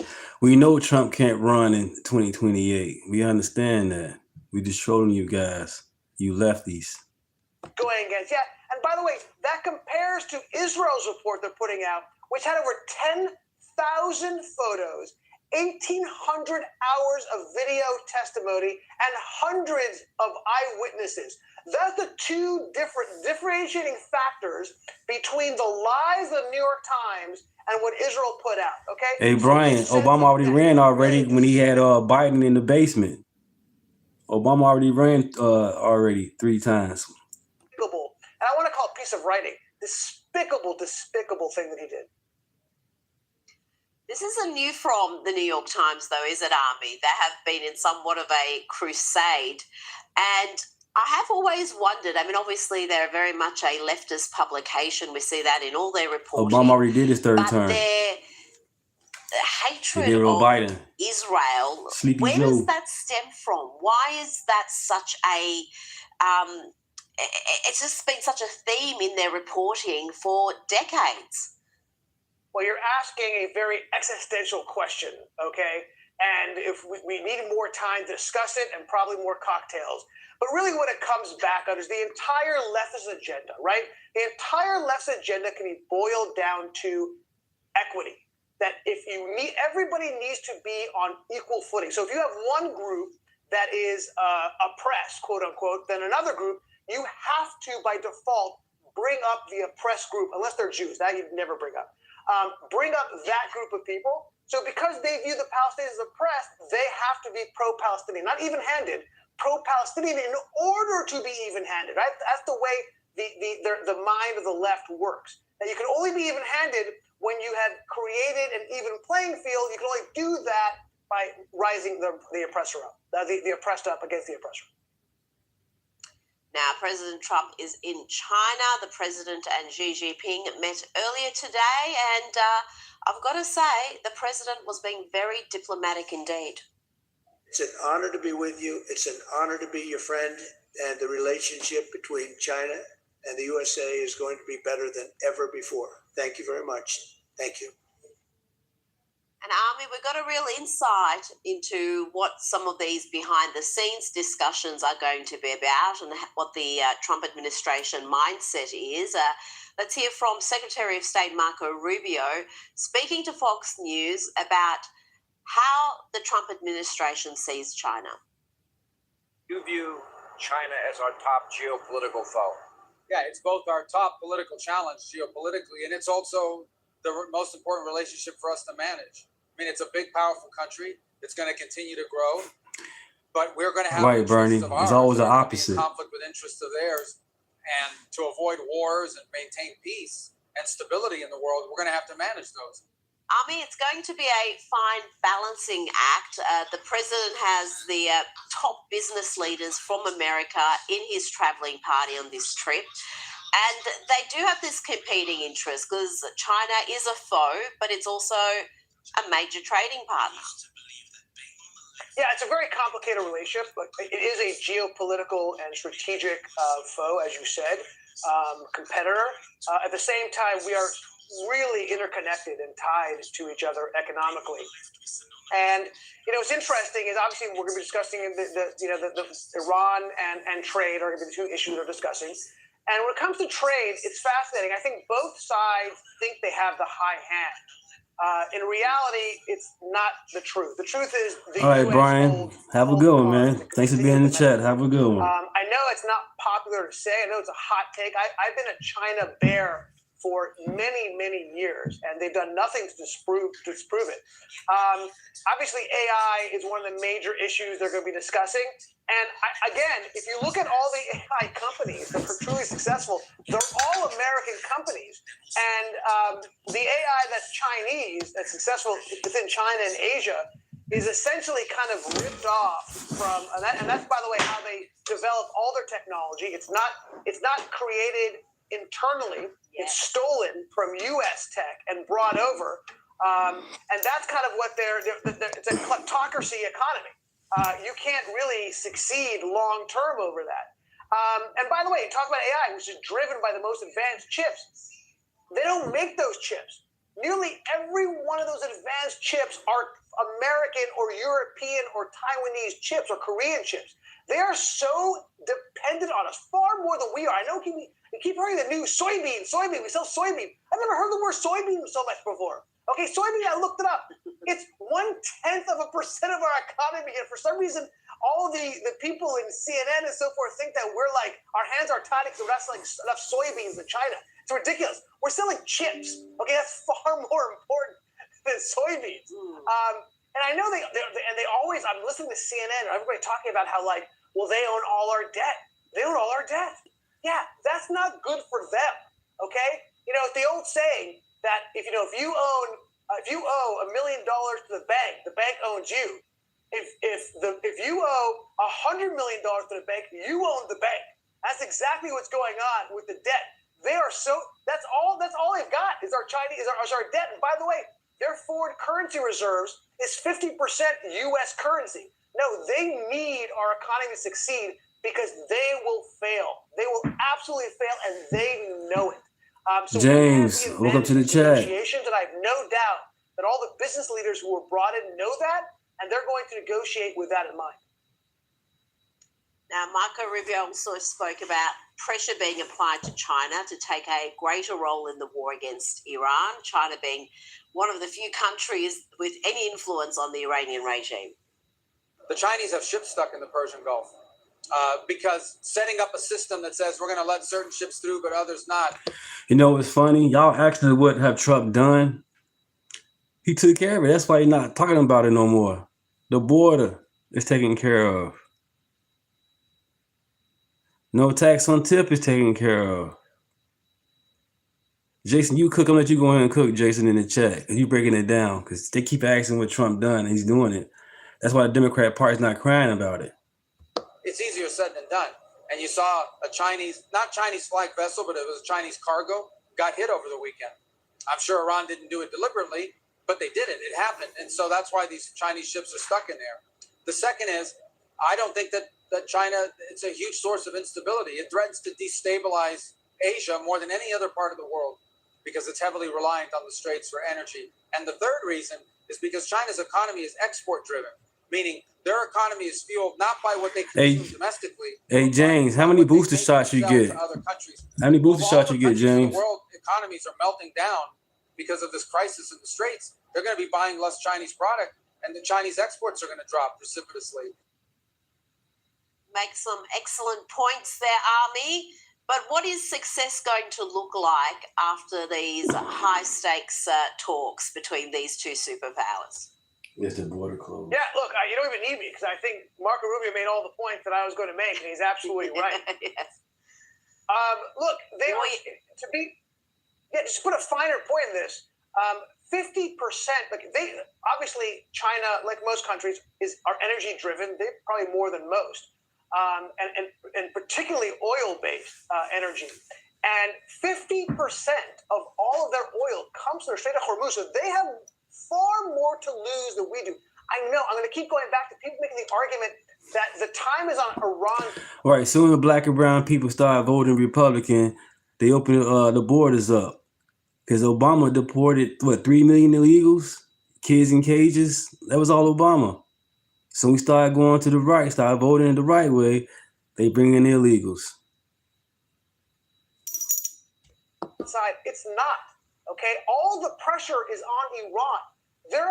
They cannot sustain Right, less government, period. Economic pressure. We can't.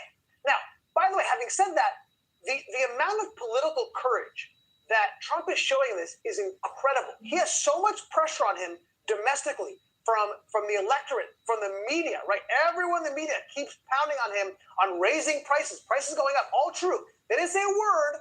They didn't say a word about this during Biden's administration. Wow. Let me play that again for y'all. Let me play it again. Make some excellent points there, Army.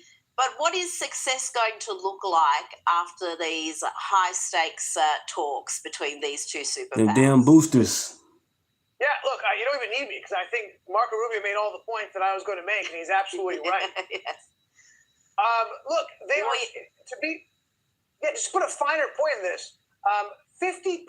Like they obviously China, like most countries, are energy driven. They're probably more than most. And particularly oil-based energy. And 50% of all of their oil comes from the Strait of Hormuz. So they have far more to lose than we do. I know. I'm going to keep going back to people making the argument that the time is on Iran's side. It's not. Okay? All the pressure is on Iran. James, you are delusional, man. Obama came to office with $100,000. Now he's worth $20 million. He's worth $100 million. Obama came to office with no money. Now he's worth $100 million living in Montevideo. What are you talking about? They cannot sustain this level of economic pressure. We can't. Now, by the way, having said that, the amount of political courage, incredible. He has so much pressure on him domestically from the electorate, from the media, right? Everyone in the media keeps pounding on him on raising prices going up. All true. They didn't say a word. They didn't say a word about this during Biden's administration, when prices were up far higher than they are now, both energy prices and food prices and everything else that affects everyday Americans. But they're all over the president for this stuff, but he is sticking to his guns. He could cave in like Biden would have done, for sure. I mean, Biden would have done this attack to begin with. Had he done it, he would have. Hey, James, you know what phone you using or what phone company you using? They billionaires too. So what are you talking about? Put the phone down. Came a long time ago. The president is not. You in a billion dollar company's phone, but you want to complain about billionaires. We don't need China. They need us more than we need them, both economically and with Iran. They need this oil to flow. So they are going to be accommodating to the president. And I think Trump is the first president who's understood that China needs America far more than America needs China.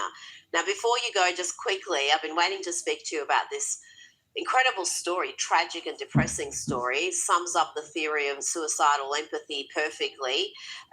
This is New York City, where else? Where a man alleged to have killed a retired New York City teacher, pushed him down a flight of stairs for no reason. He should have been in jail, Army, but the leftist woman he attacked in recent months refused to cooperate with police and prosecutors because of the man's skin color. She didn't want to, and I quote, put another black man in jail. So he was free to roam the streets, and he killed this innocent retired And he's smiling. teacher. Army, the woman now regrets her actions in not pressing charges. Stupid. This is, I mean, showing the video there. This is one of the There's blood on her hands. horrific stories. He just waited for this old man to walk to the subway steps, which, by the way, every New Yorker does 5 times a day, right? We know that you're very vulnerable when you're walking down those stairs. And he knew that, and he pushed this old man down the stairs to his death. Look, here, okay, recidivism. Okay, boys and girls, that's the day. That's the word of the day. And I'm speaking mostly to Democrats because they don't seem to know what that word means. People who continue to commit crimes will.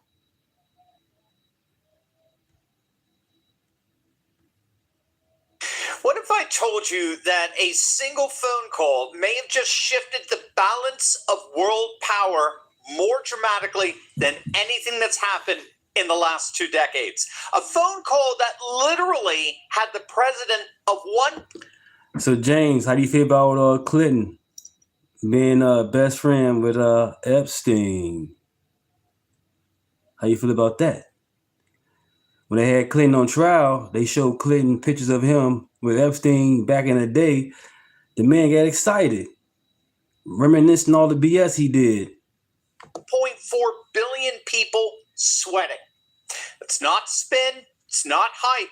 That's the actual situation on the ground right now as we speak. Stick with me to the very end of this video because we're going to break down the single most sophisticated negotiating masterclass that any American president has ever pulled off against China. We're talking leverage over chips, leverage over energy, leverage over straits. It all connects. And by the end of this video, you'll never look at the summit the same way again.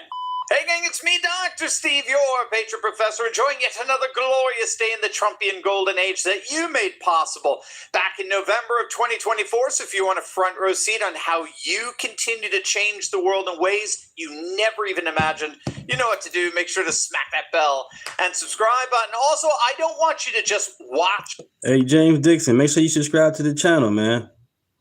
You're welcome to the channel. From the sidelines. I want you with us inside our Courageous Patriots Club. You'll get exclusive content, access to our live Monday night Q&A, and the clarity you need in these crazy and turbulent times. Just scan that QR code right now and join us today. All right, let's dive right in here, gang. Now, you already know the headline.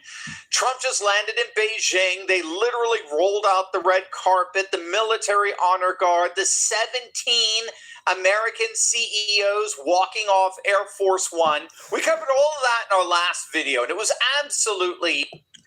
Somebody said Trump looked weak. What's going on here? Wow. When Obama came, Obama getting none of this treatment, or Biden. Amazing. extraordinary. But today I want to go deeper, because the real story of the summit is not what's going on in the Great Hall of the People. The real story is the phone call that changed everything. Jensen Huang is the CEO of NVIDIA. He runs the most valuable company on planet Earth. The chips his company makes power essentially every serious artificial intelligence system in the world. DeepSeek runs on them. ChatGPT runs on them. James, China's you a hypocrite, entire James. You AI are a military hypocrite. ambition runs on them. He is, in a very real sense, the man who controls the fuel for the 21st century arms race. And he was not on the original list of executives flying to China with Trump. Then Trump saw a media report Tuesday morning saying that Huang had been snubbed. Trump picked up the phone. He told Huang he had 2 hours. Huang chartered a private jet, flew to Anchorage, Alaska, and boarded Air Force One during a refueling stop. He wasn't just on the plane. He walked off in Beijing right behind Trump and Elon Musk. Now, why does that matter? Because who walks off Air Force One in Beijing is a statement. It's a signal. It's a message that doesn't need a press release. The message was absolutely unequivocally clear. The man who controls the world's AI compute is standing right next to the president of the United States. And No problem, Jason. He out of here. That picture immediately. I try to give him a chance, but China may have a monopoly on rare earth minerals that are essential for manufacturing and advanced yeah, he's definitely weird. I was trying to give him a chance, stay in the chat with us, but he on bullshit, man. Conductors, military weapon systems, electric vehicle motors, clean energy technologies that underpin both the modern global economy and next generation defense capabilities. But nevertheless, China is in desperate need of American silicon. American silicon refers to the advanced AI chips, most critically NVIDIA's H100 and related GPU series, designed by U.S. companies and manufactured using American-controlled intellectual property and tooling that China simply cannot yet replicate domestically. Right, China Matt. is so dependent on it because training large-scale AI models like DeepSeek, China's own AI, requires massive clusters of these chips. And despite years of investment, China's domestic semiconductor industry remains generations behind NVIDIA, leaving Beijing with no viable alternative. Now, despite years of U.S. export controls, hundreds of thousands of NVIDIA chips have indeed found their way into China in 2024 alone.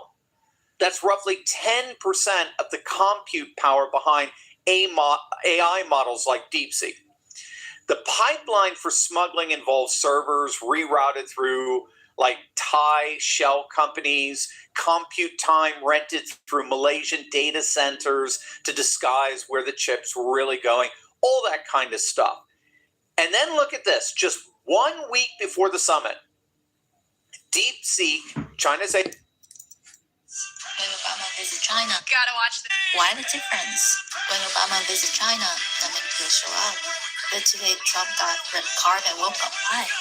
Why the difference? When Obama visit China, not many people show up. But today Trump got red card. Big difference. AI champion announced a $45 billion fundraise. Why the difference? It's led by China's state-backed semiconductor fund. Xi is tripling down. He knows that compute is the new oil. He knows that whoever wins the AI race wins the 21st century. But here's the problem. China can't build that future without access to American-designed chips, period. And Trump knows it. And Jensen Huang, the CEO producing those chips, just landed in Beijing at Trump's side. Now, here's where it gets genuinely extraordinary. There is, as we speak, bipartisan legislation moving through Congress called the Chip Security Act. The mechanism is almost elegant in its simplicity.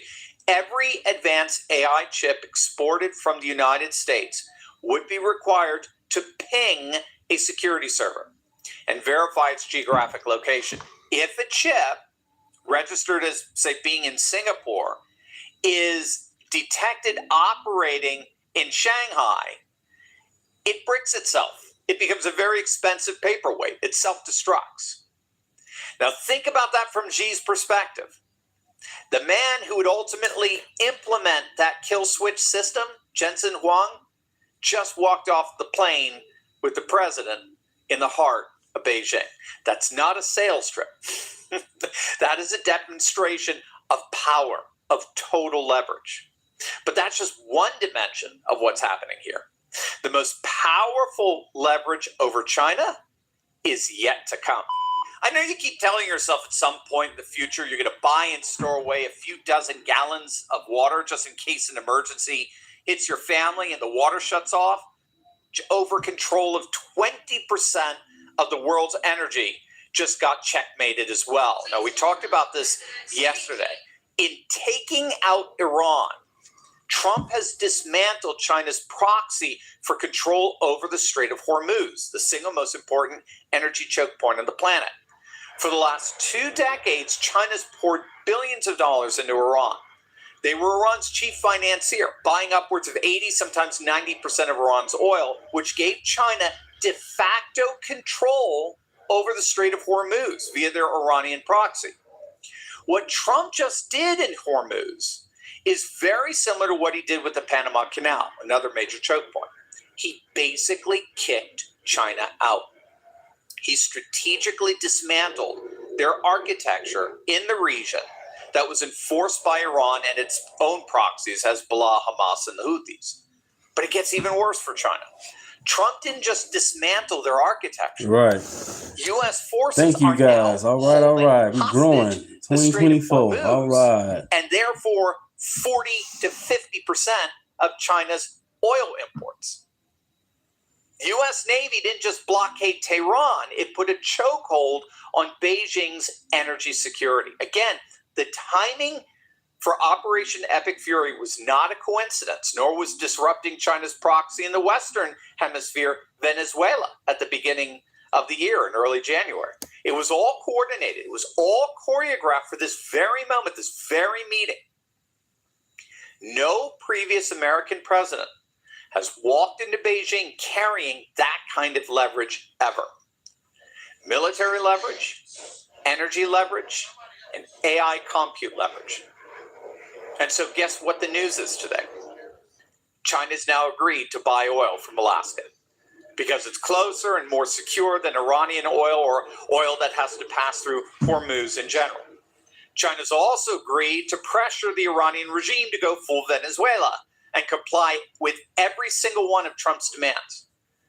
And there's now word of agreement of China investing upwards of $1 trillion in American factories and industry, all the while opening up their own markets to American business. So let's step back and see the full picture here, because what Trump has done is not one move. It's a coordinated, multi-front, 4D chess pressure campaign executed across 3 simultaneous dimensions that individually are manageable for China, but together they're absolutely suffocating. So dimension 1 is energy. The Iran war has disrupted China's primary oil supply route.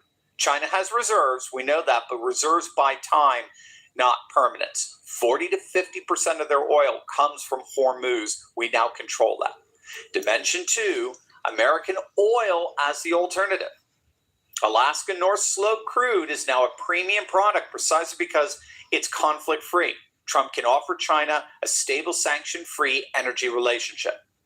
Dimension 3, technology and compute. China cannot build its AI ambitions without access to American-designed chips. The smuggling indictments, the DeepSeek fundraise, the Chip Security Act, and Jensen Huang boarding Air Force One in Alaska have all converged into one message. We, America, control the compute. No single pressure point breaks G, but all 3 simultaneously, that's a different negotiation entirely. The public headlines from the summit will be about, soybean purchases and Boeing orders and trade balance figures. That's the press release. But the reality is that Xi is also not walking into the summit from a position of strength. He's managing an energy shock, while his AI moonshot depends on smuggled American chips. He's watching a U.S. Dirk, have you ever been to China? Have you even been outside of the United States of America? You have a passport. You so defending China, man. EU Japan critical minerals architecture being built around him in real time. He's watching Alaskan crude become the world's premier premium safe haven oil, while his Iranian supply is under a naval blockade. Yep. And he's watching the man who controls the world's AI silicon walk off Air Force One right behind the president of the United States. That's the picture. And that is why I will say this clearly. Trump didn't just call Jensen Huang on Tuesday morning to fix a media story. He called him because he wanted Xi to see CRX, what's up, what's up? He called him because in one simple, elegant gesture, he communicated the entire American position without saying a single word. That's not deal-making. That's dominance. And no American president has ever walked into Beijing carrying a hat like this. History is indeed being made, and it's Donald Trump who's calling the shots. Before you go, something very special is happening in Atlanta this summer for the Turley Talks community. I can't share all the details. Please welcome President Xi Jinping and President Donald J. Trump.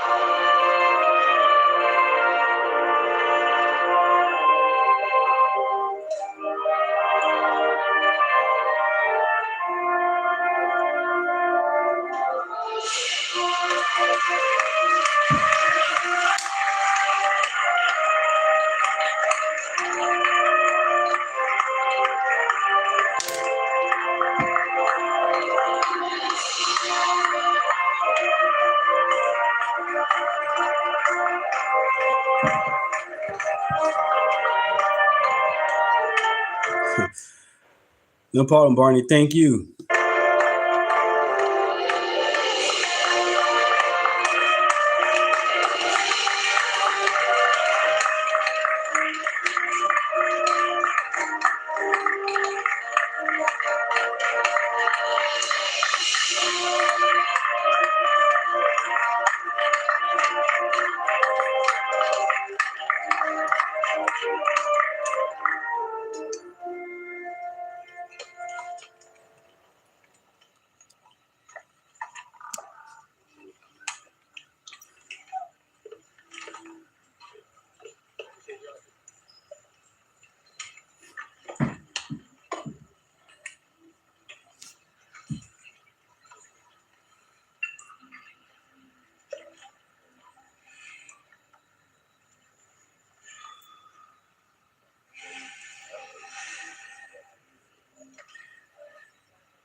Yep. God bless. The welcoming banquet hosted by President Xi Jinping for President Donald J. Trump now begins. 首先，请习近平主席致辞。 Now a toast by President Xi.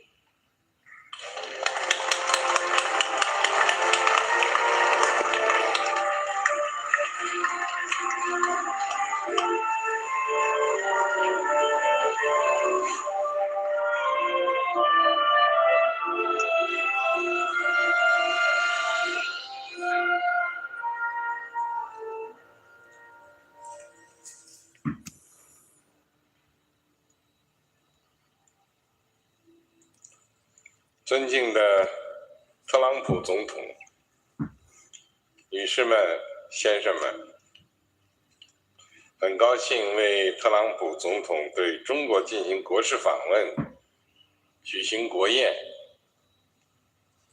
首先，我代表中国政府和中国人民，对特朗普总统和美国代表团表示热烈欢迎。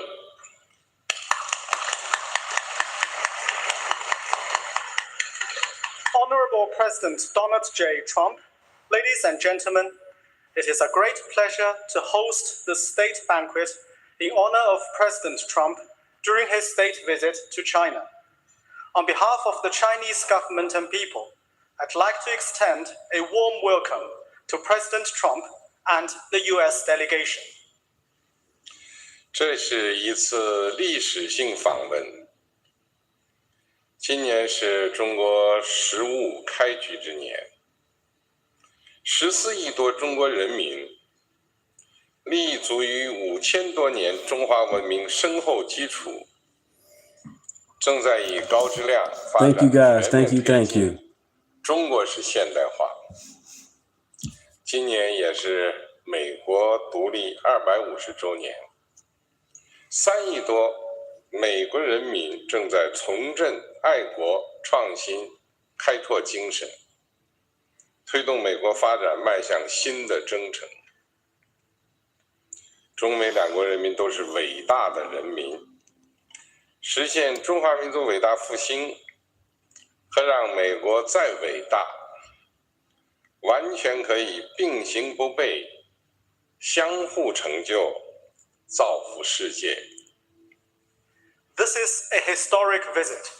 This year marks the start of China's 15th five-year plan for economic and social development.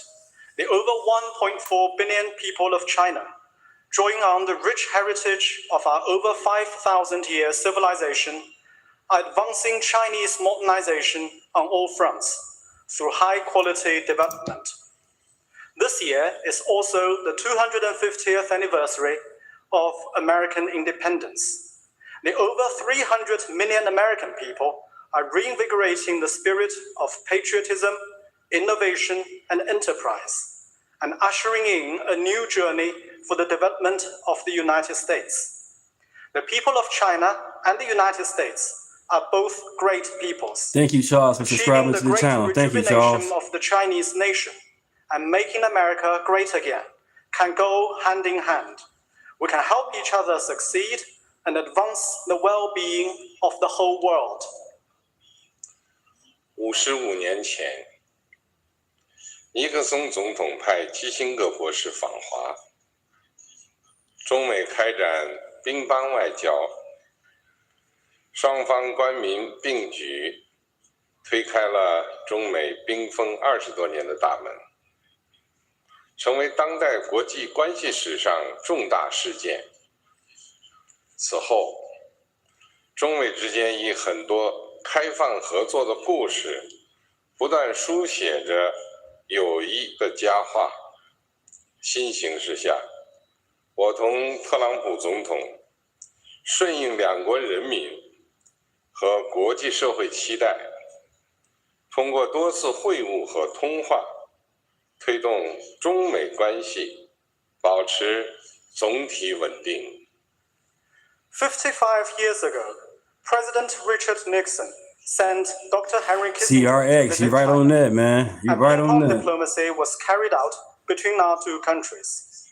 Through efforts of the two governments and peoples, the door that had remained frozen for over 20 years was opened, marking a milestone in contemporary international relations.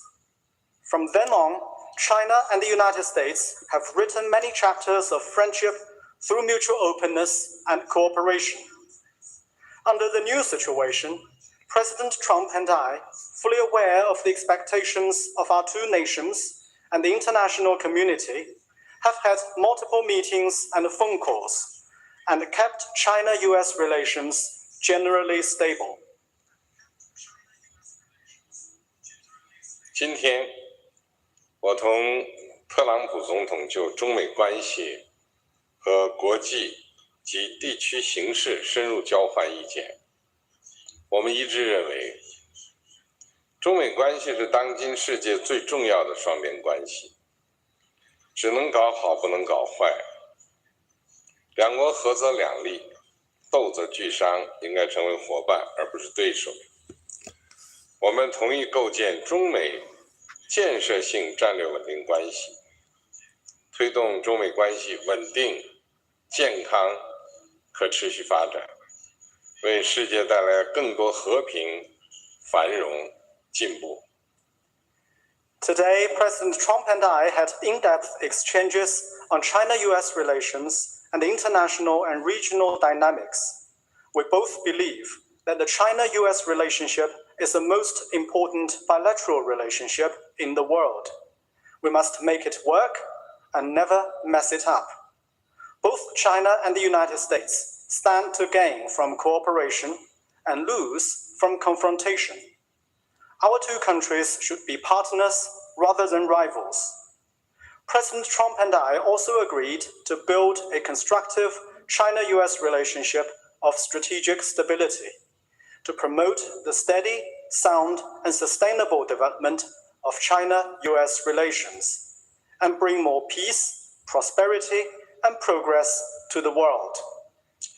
尊敬的特朗普总统先生、女士们、先生们、朋友们，纵观中美关系发展历程，能不能做到相互尊重、和平共处、合作共赢，是中美关系能否稳定发展的关键所在。当今世界变乱交织，中美关系承载着两国17亿多人民的福祉，关乎世界80多亿人民的利益。我们应当共同扛起这个历史重任，推动中美关系这艘巨轮沿着正确的航道平稳前行。Honorable President Donald J. Trump, ladies and gentlemen, friends, looking back at the course of China-US relations, whether or not we could have mutual respect, peaceful coexistence, and win-win cooperation is the key to whether the relationship can advance steadily. The world today is changing and turbulent. Thank you, guys. Thank you. Concern the well-being of the over 1.7 billion people of both countries and affect the interests of the over 8 billion people of the world. Both sides should rise up to this historic responsibility and steer the giant ship of China-US relations forward, steadily and in the right direction. 最后，我提议为中美两国发展繁荣和人民幸福，为中美关系的美好未来和两国人民的友谊，为特朗普总统以及在座的各位朋友的健康干杯。Now please join me in a toast to the development and prosperity of China and the United States and the well-being of our people, to the bright future of China-US relations and the friendship between the two peoples, and to the health of President Trump and all the friends present. Cheers. 干杯。Cheers.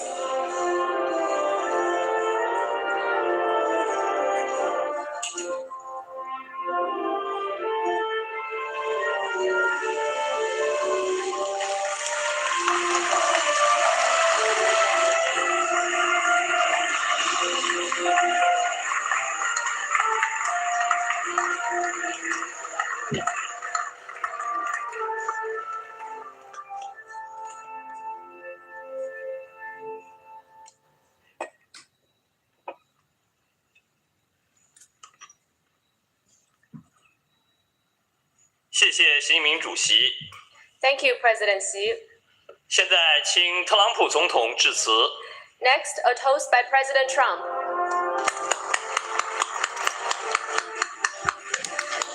USA.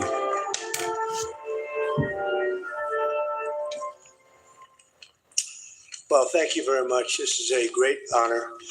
It was a fantastic day. And in particular, I want to thank President Xi, my friend. When Trump leaves the stage, he's not going to shake at an invisible person. For this magnificent welcome. And it really was a magnificent welcome like none other. And for so graciously hosting us on this very historic State visit. We had extremely positive and productive conversations and meetings today with the Chinese delegation earlier. LOL, man. And this evening is another cherished opportunity to discuss among friends some of the things that we discussed today, all good for the United States and for China. And it was a great honor to be with you. Please. Check this video out. I did it this morning. Check it out. Check it out. It's free. Hope you guys like it. I did it this morning. 感谢习近平主席。今天我们度过了非常美好的一天。首先要感谢习近平主席这一盛大的欢迎，那么也非常感谢在这一次历史性的国事访问当中非常慷慨地接待了我的代表团。那么今天早些时候，我们跟中方进行了富有成效以及具有建设性的对话。那今天晚上将是我们另外的一次机会，能够共同再次讨论我们今天早些时候已经讨论到的一些问题，以及我们的共同利益，以及我们如何能够为全人类塑造更好、更安全的未来。The relationship between the American and Chinese people goes all the way back to America's founding. The first American consul to China, Samuel Shaw, arrived on the first American trading ship to reach these shores in 1784. The Chinese merchants had a name for the Americans. They called their visions the New People. 2.5 centuries later, that first connection has grown into one of the most consequential relationships in world history. 美国人民和中国人民之间的友谊可以追溯到美国的建国之初。那么，美国的第一任驻华大使塞缪尔·肖先生在1784年乘坐第一艘美国的商船到达了中国的沿岸。当时中国的商人是这样称呼到来的美国访客，他们将当时到来的美国访客称为一个崭新的民族。250年后的今天，这一个当初的友谊已经慢慢的演变成为当今世界当中最举足轻重的关系之一。From the beginning, our citizens have shared a deep sense of mutual respect. Founding Father Benjamin Franklin published the sayings of Confucius in his colonial newspaper. And today's sculpture, recognizing that ancient Chinese sage, is carved into the face of the United States Supreme Court very proudly. 从一开始，我们两国之间的人民就已经有深厚的相互的尊重。美国的国父本杰明·富兰克林曾经在他的殖民报纸当中刊登了孔子的《论语》，而今天在美国最高法院建筑物的门前，可以说有一个雕刻，这个雕刻就是为了向中国的这一名古代的圣人进行致敬。The appreciation ran in both directions. Chinese admirers of President George Washington gifted a stone tablet honoring his memory to adorn the Washington Monument. It bears the words of a Chinese official who called the great general and statesman a hero among men. 这一种欣赏是相互的。那么许多中国人非常崇敬乔治·华盛顿总统。那么这些人当时就向美国捐赠了一个石碑，就是为了 Right, Darwin. I don't get it either. Having an ID to vote makes a lot of sense. But these lefties, Democrats, they tell you that it's racist to have an ID to vote. I don't get it. Welcome to the channel. Name is Deunta, or you can call me D. 纪念华盛顿 Like, share, and subscribe. 目前这个石碑已经镶嵌在华盛顿纪念碑里面。石碑上刻有当时的一名中国官员形容这一名伟大的将军和政治家， You're welcome. 他们把他称为人中豪杰。And across the centuries, this mutual esteem grew into a relationship that reflected the tremendous talent and potential of our two people. Chinese workers helped lay the railroad tracks that connected our Atlantic coast to the Pacific. American travelers to China helped spread literacy and modern medicine. And At the request of China's ambassador, it was President Theodore Roosevelt who provided the funds to establish President Xi's alma mater, Tsinghua University. 在过去几百年当中，这种相互的尊敬已经成为了一段全新的关系。这段关系可以说反映出我们两国人民之间巨大的潜力，以及我们的努力和智慧。中国工人当初帮助美国建设了我们的铁路路轨，连通了美国的大西岸和太平洋沿海地区。美国当时早期出访中国的美国人也帮助中国提升了识字率，并且引入了现代医学。Yeah, it made you guys moderators, you know what I'm saying? Because these lefties trying to come in here with this bullshit. And I see you guys very strong and you guys know what you're talking about. So help me, help each other, and fight against this dumb stuff and bring common sense back to the forefront.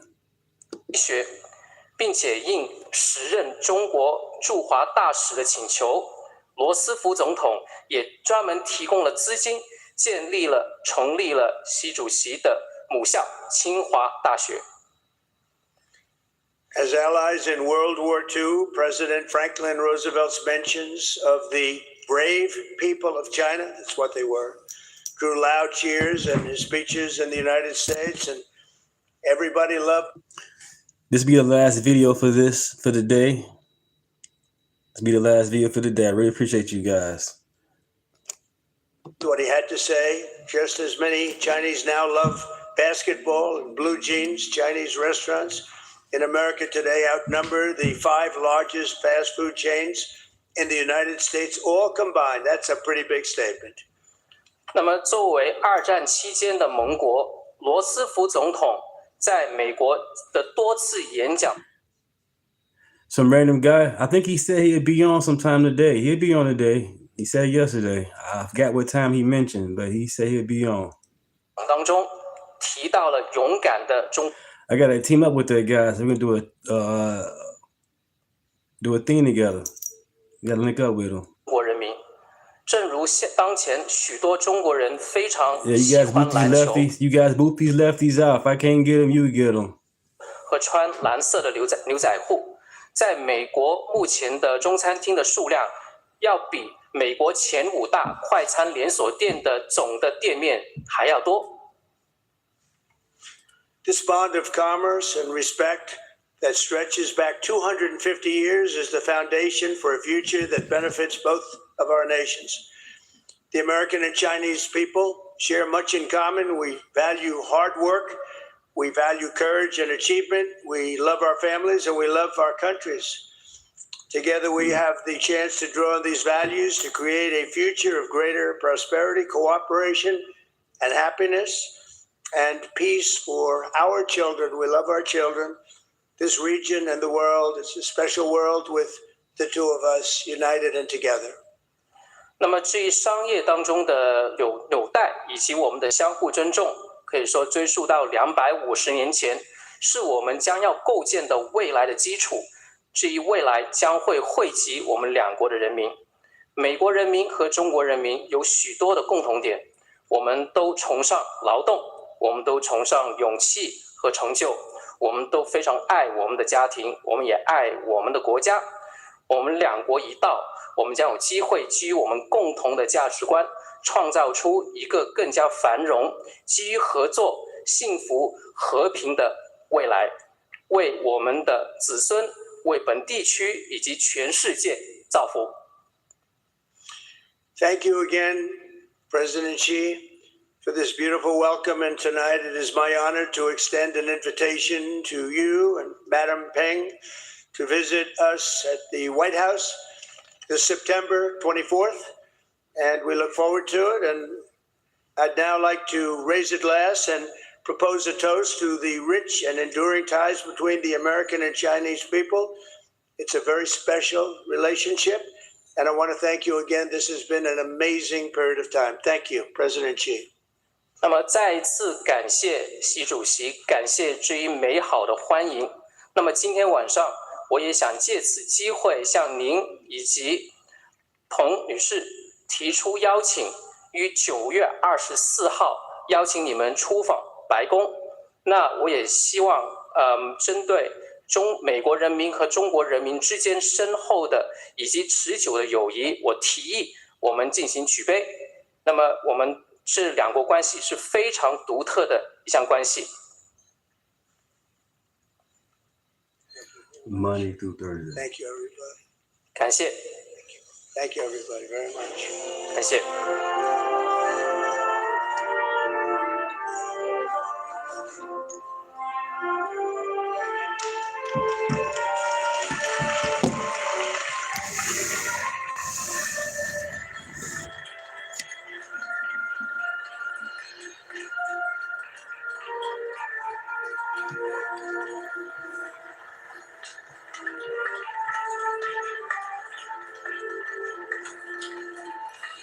Yeah, we watching history, you guys.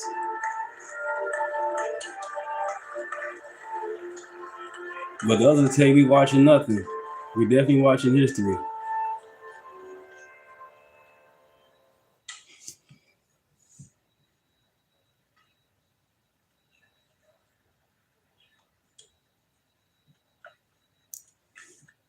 Hold on, let me see. Okay. All right, you guys. I'm going to cut it short. Tend to the house. I really appreciate you guys. You guys are a blessing each and every day. Love each other. Pray for each other. Most of all, pray for these leftists, man. Pray them demons up out of them, you know? But I'll be back soon. I work the weekend, so that's why I go live mostly during the week, Monday through Thursday. But if anything comes up, important or something I can think of, I will go live, let you guys know. Thank you. God bless. I'll be back.